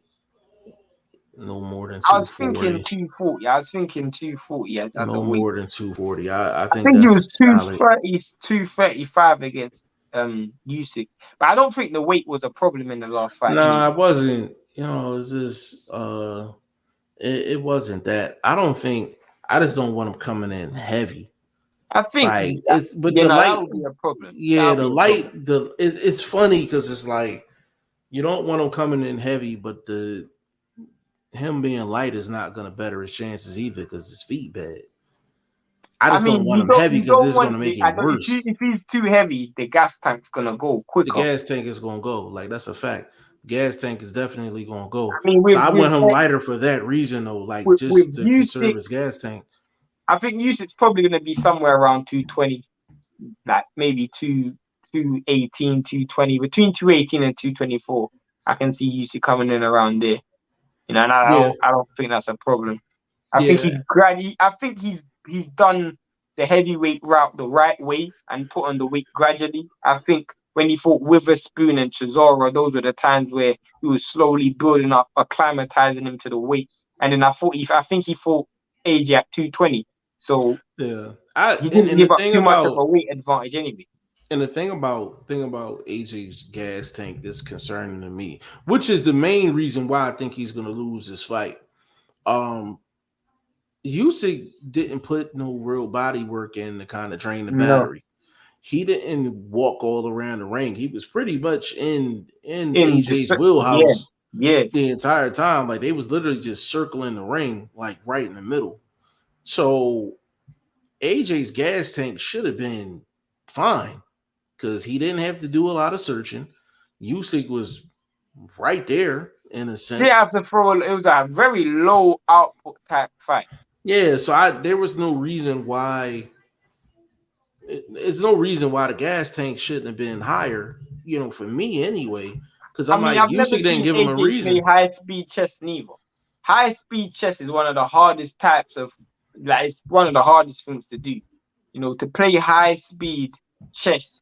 I mean, that's why I think Errol Spence is gonna lose to Crawford. And I was gonna say this to you the other day. I think Errol Spence is gonna lose to Crawford. And um I was 50-50, but now I'm 55-45. Because after I don't think Errol Spence can play high speed chess. I think he can play chess. I just don't think he can play high speed chess. Yeah, I think Spence, like I think in the first, to be honest with you, I might the Porter fight was high speed chess. Was it? I just think that was just an aggressive fight. It wasn't Yeah, really technical. but that's what made it. We can change it to a high speed fight. It was a high speed fight, It but was a high speed fight. I It don't think wasn't it no was chess. high It speed wasn't too chess. much chess. It wasn't too much That's chess what I'm going on. saying. It was a That's what high I'm speed saying. fight. I'll agree with that. It was a high speed fight.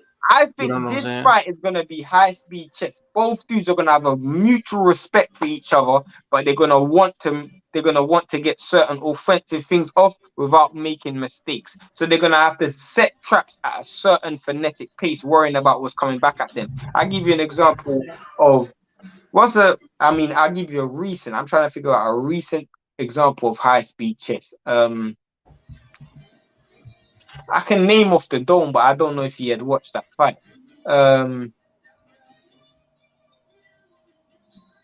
Lomachenko Teofimo Lopez. Yeah. Yeah. Lomachenko Teofimo Lopez. That was a high speed chess match. Another high speed chess match. Let me think of one. Josh Taylor, Jose Ramirez, but that was more aggressive from Jose Ramirez. That wasn't really high speed chess. Um, I hmm, can lean more towards the chess side because it wasn't like a all out brawl no, neither. it wasn't. Yeah, it wasn't an Yeah, all out it brawl was some neither. chess. It was some chess going on in there. I mean, what I always say was high speed chess. In fact, you have watched this fight. The number one fight I always say is high speed chess.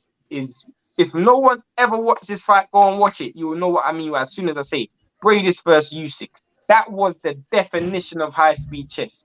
Like you got Yeah. two known jabbers, known boxers who like to box, and they fought 80 punches around a piece, but they were throwing nothing but technical shots. No out and out aggression, just high speed chess. That's what that fight was. I Yeah. always that's one of the references I always use. Yeah, facts. Sir Antbo, what's going on? Play says salute to you, bro. Appreciate you stopping in. Burt Wood said G5 John Wick don't mess with a man, car, dog. That's a fact. 100% facts. I just the reason why I wanted to bring up this whole Fury thing is to really bring up the Usyk and AJ fight, to be honest with you, because I'm like, it's really between them three at the end of the day right now. And I would they fight August 20th? August 5th. August 5th. Okay. They fight August 5th. And I think Usyk wins that fight. I think he wins that fight. I think he wins it in more impressive fashion than he did the first fight. He might get AJ up out of there. You know what I'm saying? If he opens up, he might get him up out of there. But, the heavyweight division is just, there's not a lot of guys that's trending up right now. Like Joe Joyce. But then Joe Joyce, he's but he hasn't been fighting in the ring in a Carlos. while. He's fighting Hammer. That is a terrible fight. Yeah. So it's almost like that's like a stay busy fight. Like I get it, but the thing is, there's not a lot of guys that's like hot right now in the heavyweight division. I don't want to say not trending up because I'm like, even though Joe Joyce hasn't fought in a little while, like he's trending up. Like he's trending up. Hergovich maybe. Hergovich, yeah, his name is kind of still a little hot in the streets. You know what I'm saying? Just off of people turning him down. Jared Anderson. But see, the thing is, Jared Anderson, his stock is going down a little bit because he hasn't been in the ring in a while. And he's out of sight, out of mind. Yeah, he's out of sight, out of mind right now. Yeah. Right. He's out of sight, out of mind right now. So it's a lot of guys that's either just stagnant. Like they're not hot and they're not cold neither. It's just stagnant. You know what I'm saying? I was gonna say Joseph Parker, but after Junior Farr got knocked out, yeah, you really gotta evaluate. You really gotta evaluate that victory. And to be honest with you, like we looking forward to speaking to Lucas Brown. Later on. But when it comes down to it, like you have to evaluate that. You have to evaluate that at the end of the day, man. So heavyweight division is now 6 months ago, Shane and I have been like, yo, you can go 25, 30 deep. I still can. I just don't. You still can go 25, 30. That level. Yeah. You mean look at people like Robert Elenius. After that win, what has he done? Yeah. He ain't done nothing. You can go 25, 30 deep, but I'm like, a lot of those fights is watered down. Yeah, facts. You know what I'm saying? Even Ruiz King Kong, they say he would win.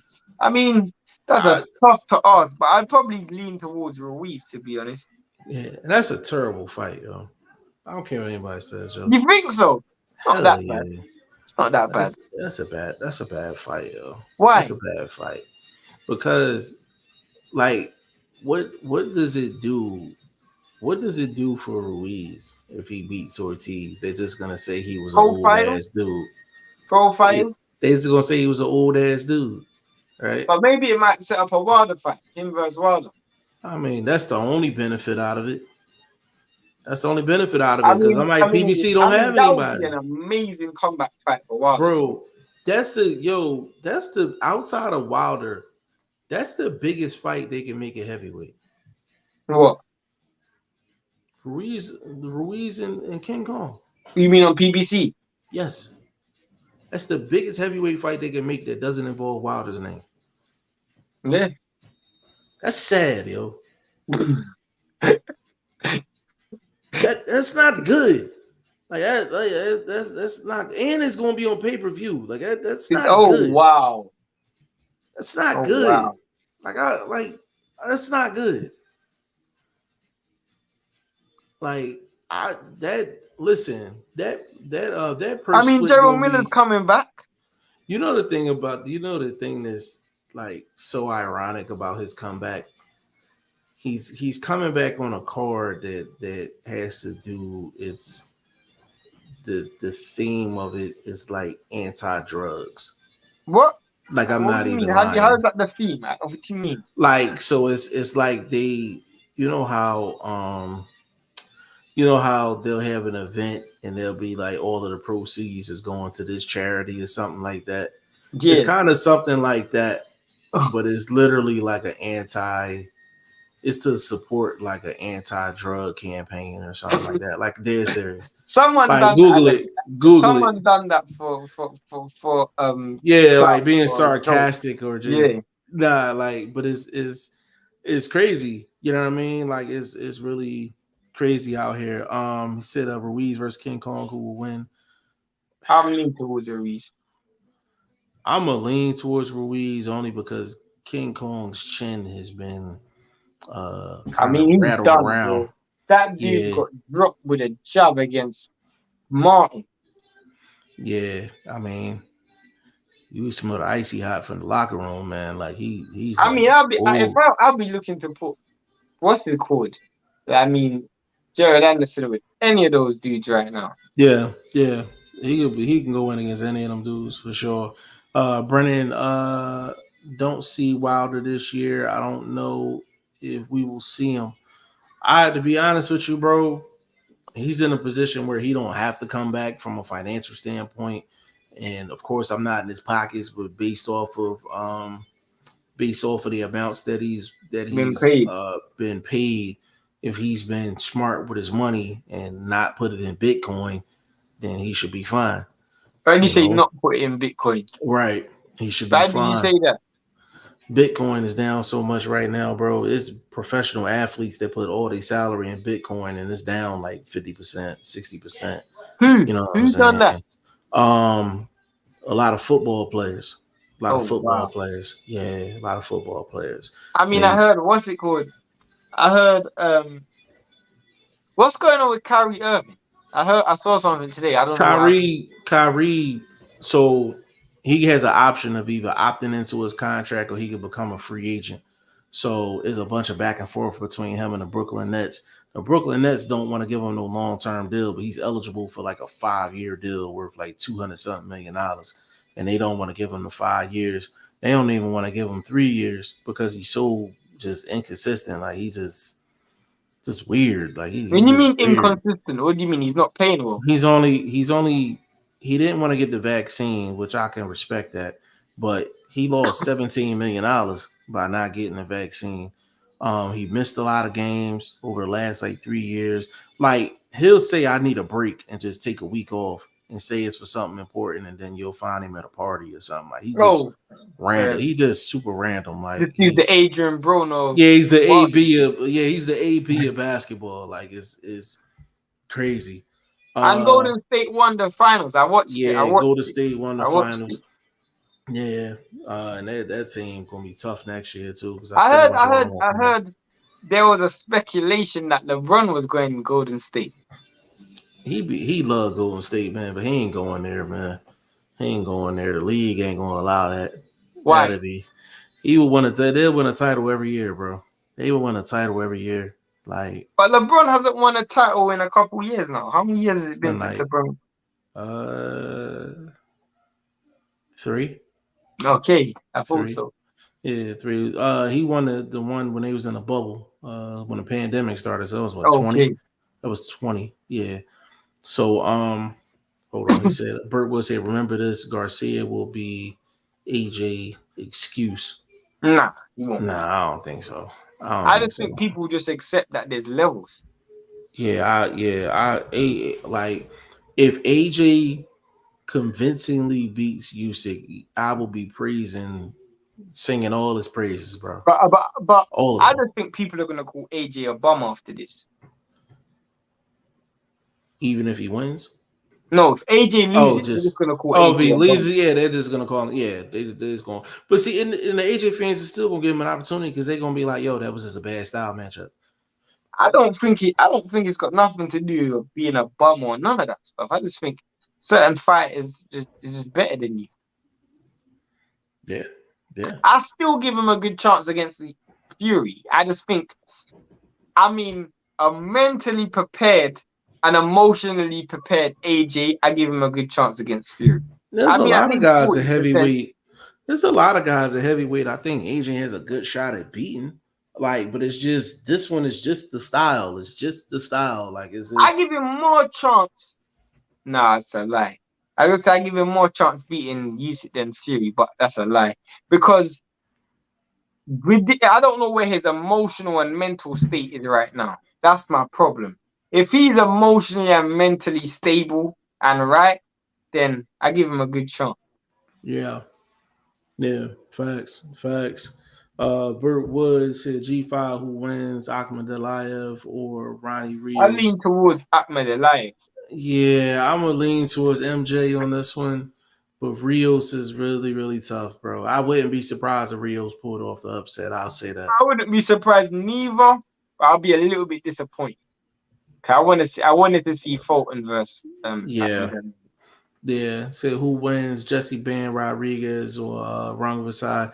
I'm gonna go with Rung Vasai in this fight, but again, if Bam gets the dub, I wouldn't be overly shocked. These are two really, really good fights. This is a good card. This is a good card. Who Um, did Jesse Rodriguez beat in his last fight? Check that for me, Jeff. He came off a good win. Can't remember who it was against. um, Check that for me, please. I got you. Because it's I got bugging. you. I got you. And I remember watching it was on the zone. I got you. Hold on.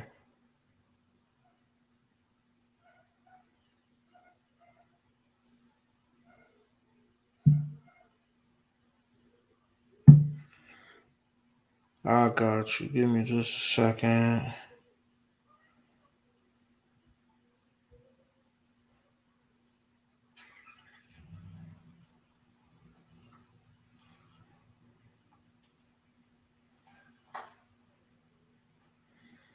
Mm, You can't find it.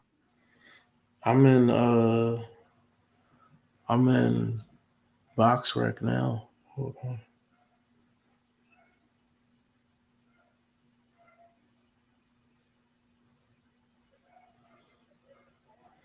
Hold on a second, bro.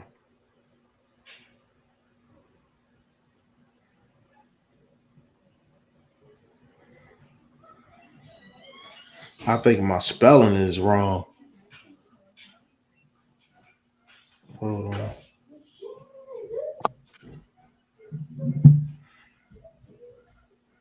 I'm hoping someone in the comments can let us know quickly. But yeah, Jeff.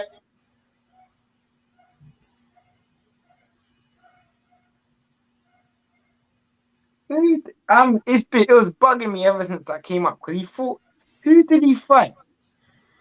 Yeah, that shit is bugging me, bro. Hold on, let me pull up the schedule, like, One because second. that fight's going on with the 25th. Yeah, stay on the phone.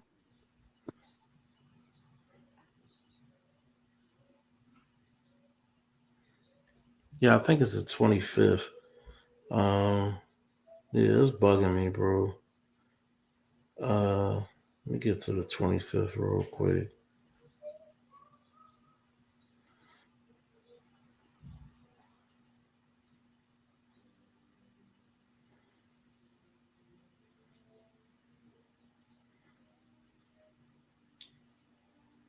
It's a damn shame. So Yeah, he fought Kudras. yeah. Because Yes. remember that was late replacement because it was supposed Yeah. to be Estrada. Estrada. Estrada Right. was supposed to be fighting. And then Right. he came up a weight class and fought Kudras and Yeah. beat Kudras. That's what it was. I remember that was a good performance as well. So yeah, Rangvisai's coming off a good win. Yeah. But A real good win.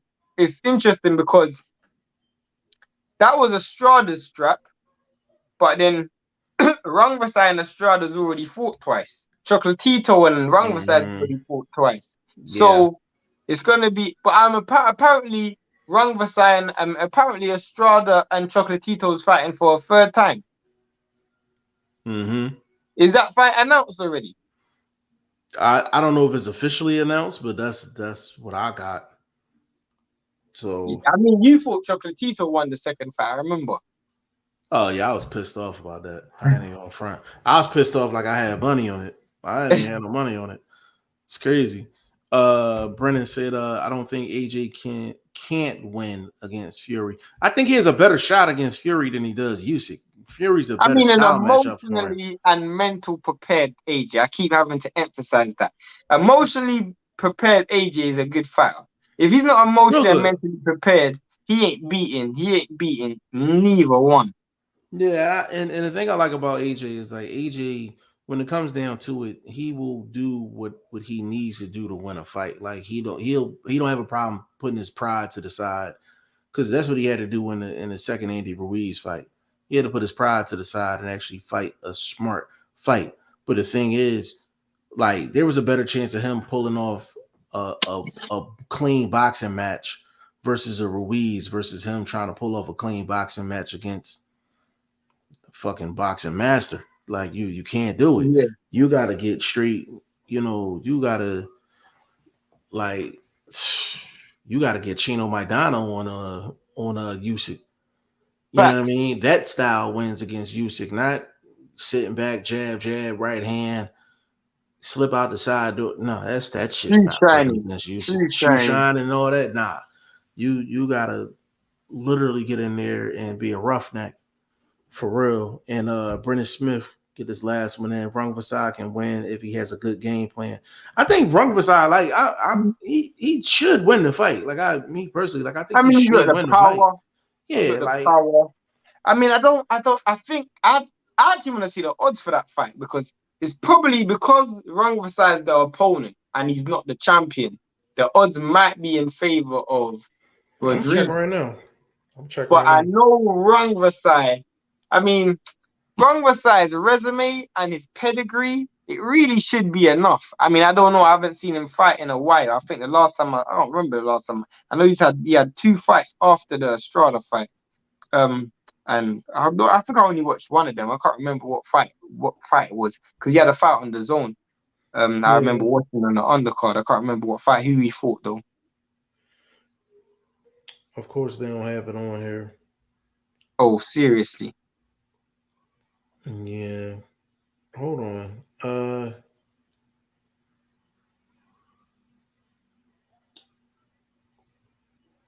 Pretty Is it sure this wrong one? this time. I don't know. Maybe he might not be the underdog. I don't know.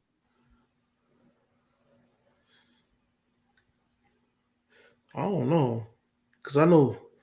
I mean, Akhmed Delayev is a pretty heavy favorite. Um, yeah, I'm it's not surprised he's a on here. heavy. I'm surprised he's a heavy favorite. Rios is a good fighter. Yeah, yeah, Akhmed Delayev is you got to put up $650 to win 100. Ronnie Rios is a plus 420. I might be Whoa. throwing a couple. I might throw a couple dollars on Ronnie Rios. Am I That nigga, correct in I could be wrong, so someone forgive me for this misapprehension. But am I correct in saying Rios fought Navarrete? who? Ronnie Rios? Yeah. I want to say no, but I'm gonna check right now though. I want He's to got say three no. losses on his career. He got Yeah, three losses on his career. and you How? said Navarrete.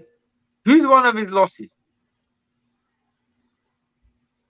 Carlos, I Um, know I watched his last two fights. Ray Vargas. Okay, that's who it was. Ray Vargas, not Navarrete. Yeah, Similar styles, that's what confused me. So I and knew he lost Robinson to a Mexican. Castellanos. Yeah. Yeah, Ray Vargas. Ray Vargas fighting Maxeo as well.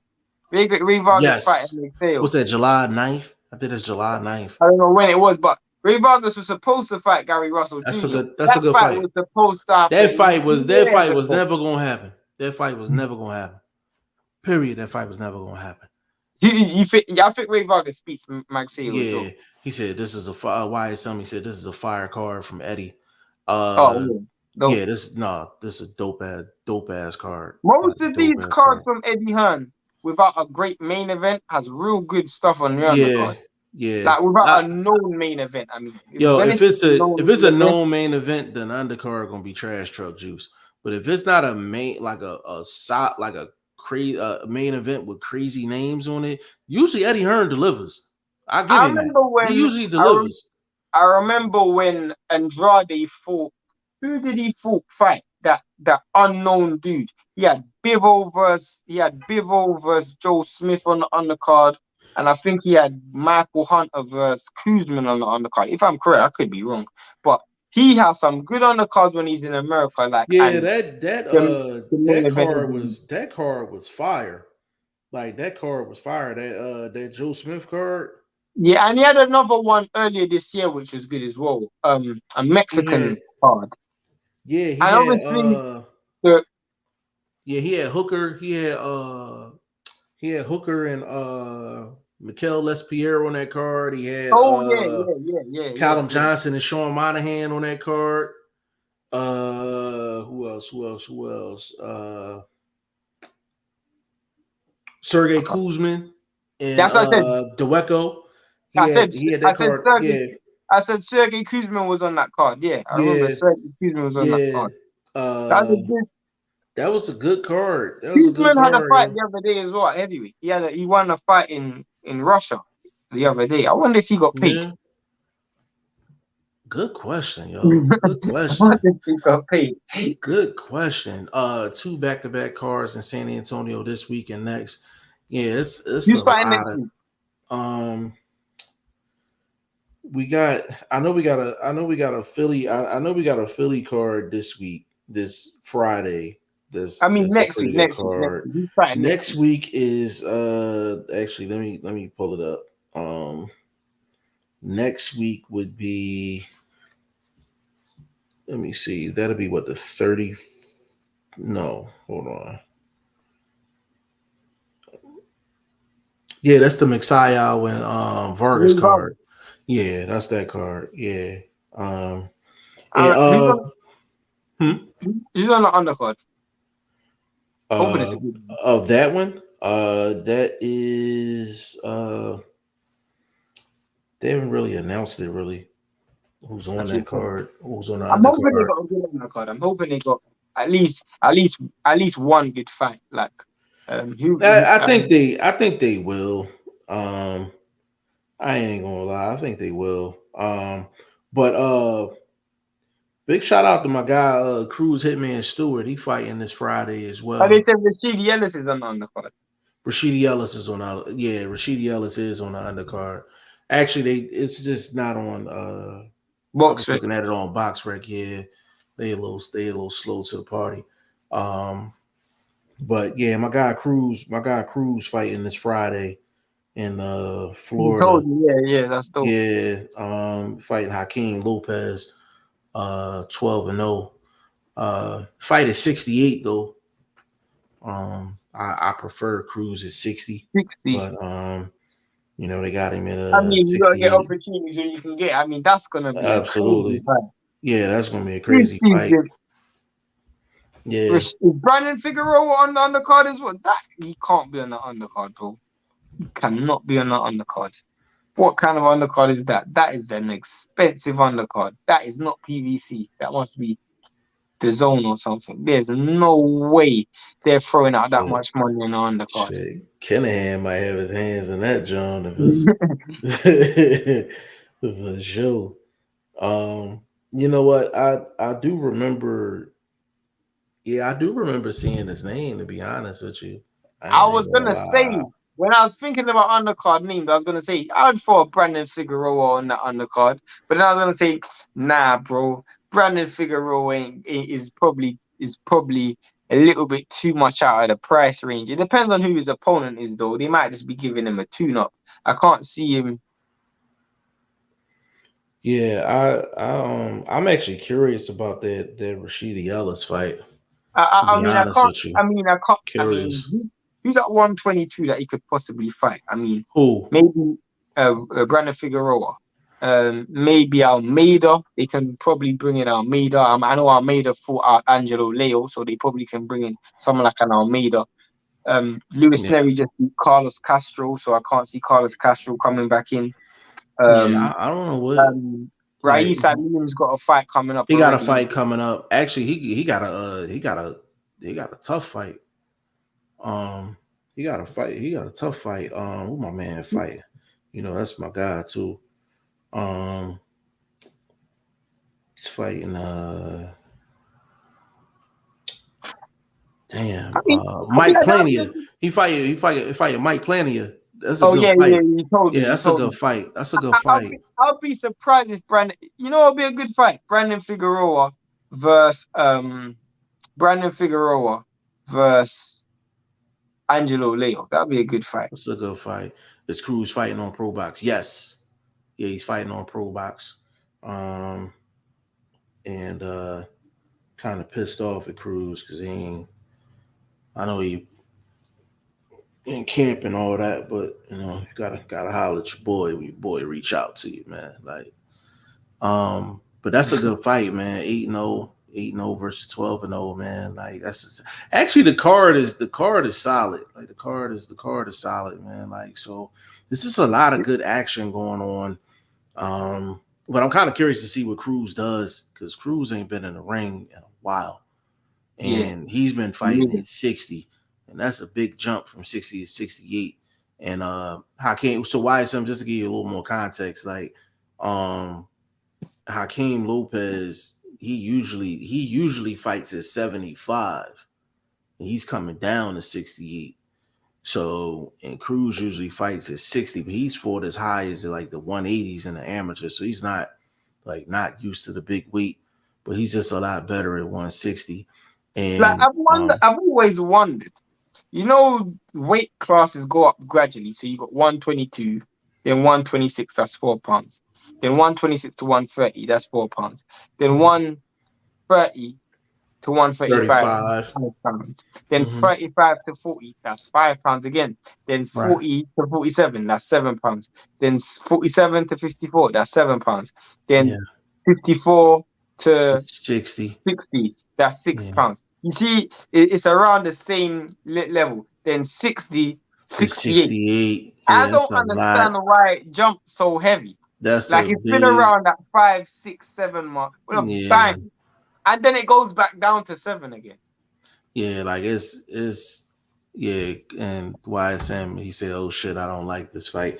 And the thing about it, bro, is Hakeem Lopez is not like he's not a stranger because he fought Tree in the amateurs, so they're What, very familiar with what's his knockout ratio?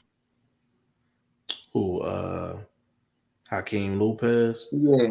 I can get it for you. Hold on. I am spent right now. I need to sleep. No, we about to get about this joint. I'm gonna look this up real quick. But Tree said the fight's at middleweight. Tree.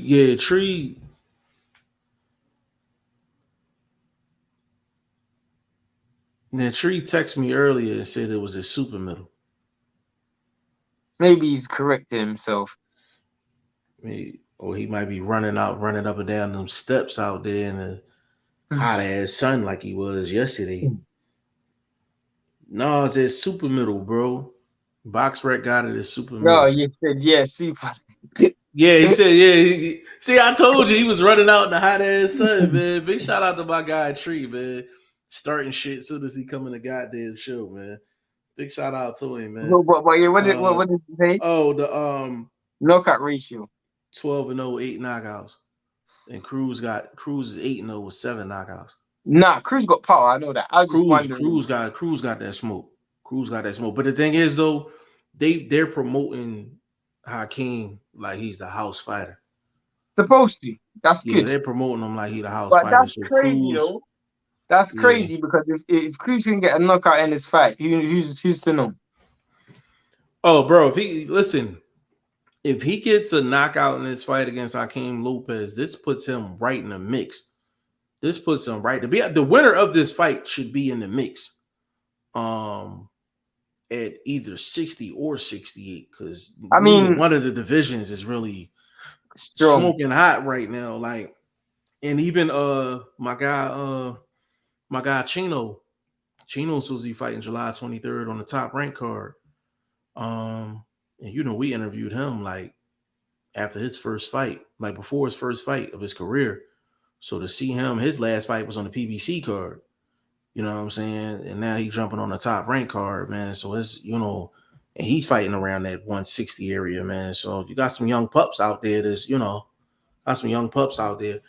Tree said tough fight for both. Cruz been inactive for a minute though. That's my problem. That's my Facts. problem. He been inactive for a while, and he going up in weight. That's usually a recipe for disaster. That's usually a recipe for disaster. And against a guy that like he knows Cruz, so it's not like he's gonna come in and just not know what Cruz is trying to do.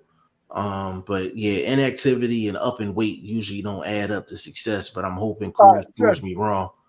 But we're gonna shut this thing down, man. 2 hours, 5 minutes strong, man, with my guy VP, man. Give him the social media so we can get up out of here, good brother. I understand. I'm Shane, the number one. Yep, you can follow me all over the place, man. Facebook, Instagram, Twitter, G5 Jeff TV, man. Website, G5JeffTV.com. We're gonna be loading up with Lucas Brown. We're gonna drop that thing on Friday. And hold on, Bertwood, Yeah, Shane. Shane yeah. Van B. Carlos Yeah. Codges, yeah. Thank you. 5 minutes too late, but yeah. We appreciate it, bro. But listen, on behalf of VP Shane, man, Boxing First Vlog, and your boy G5 Jeff TV, man, we out. We'll see y'all tomorrow.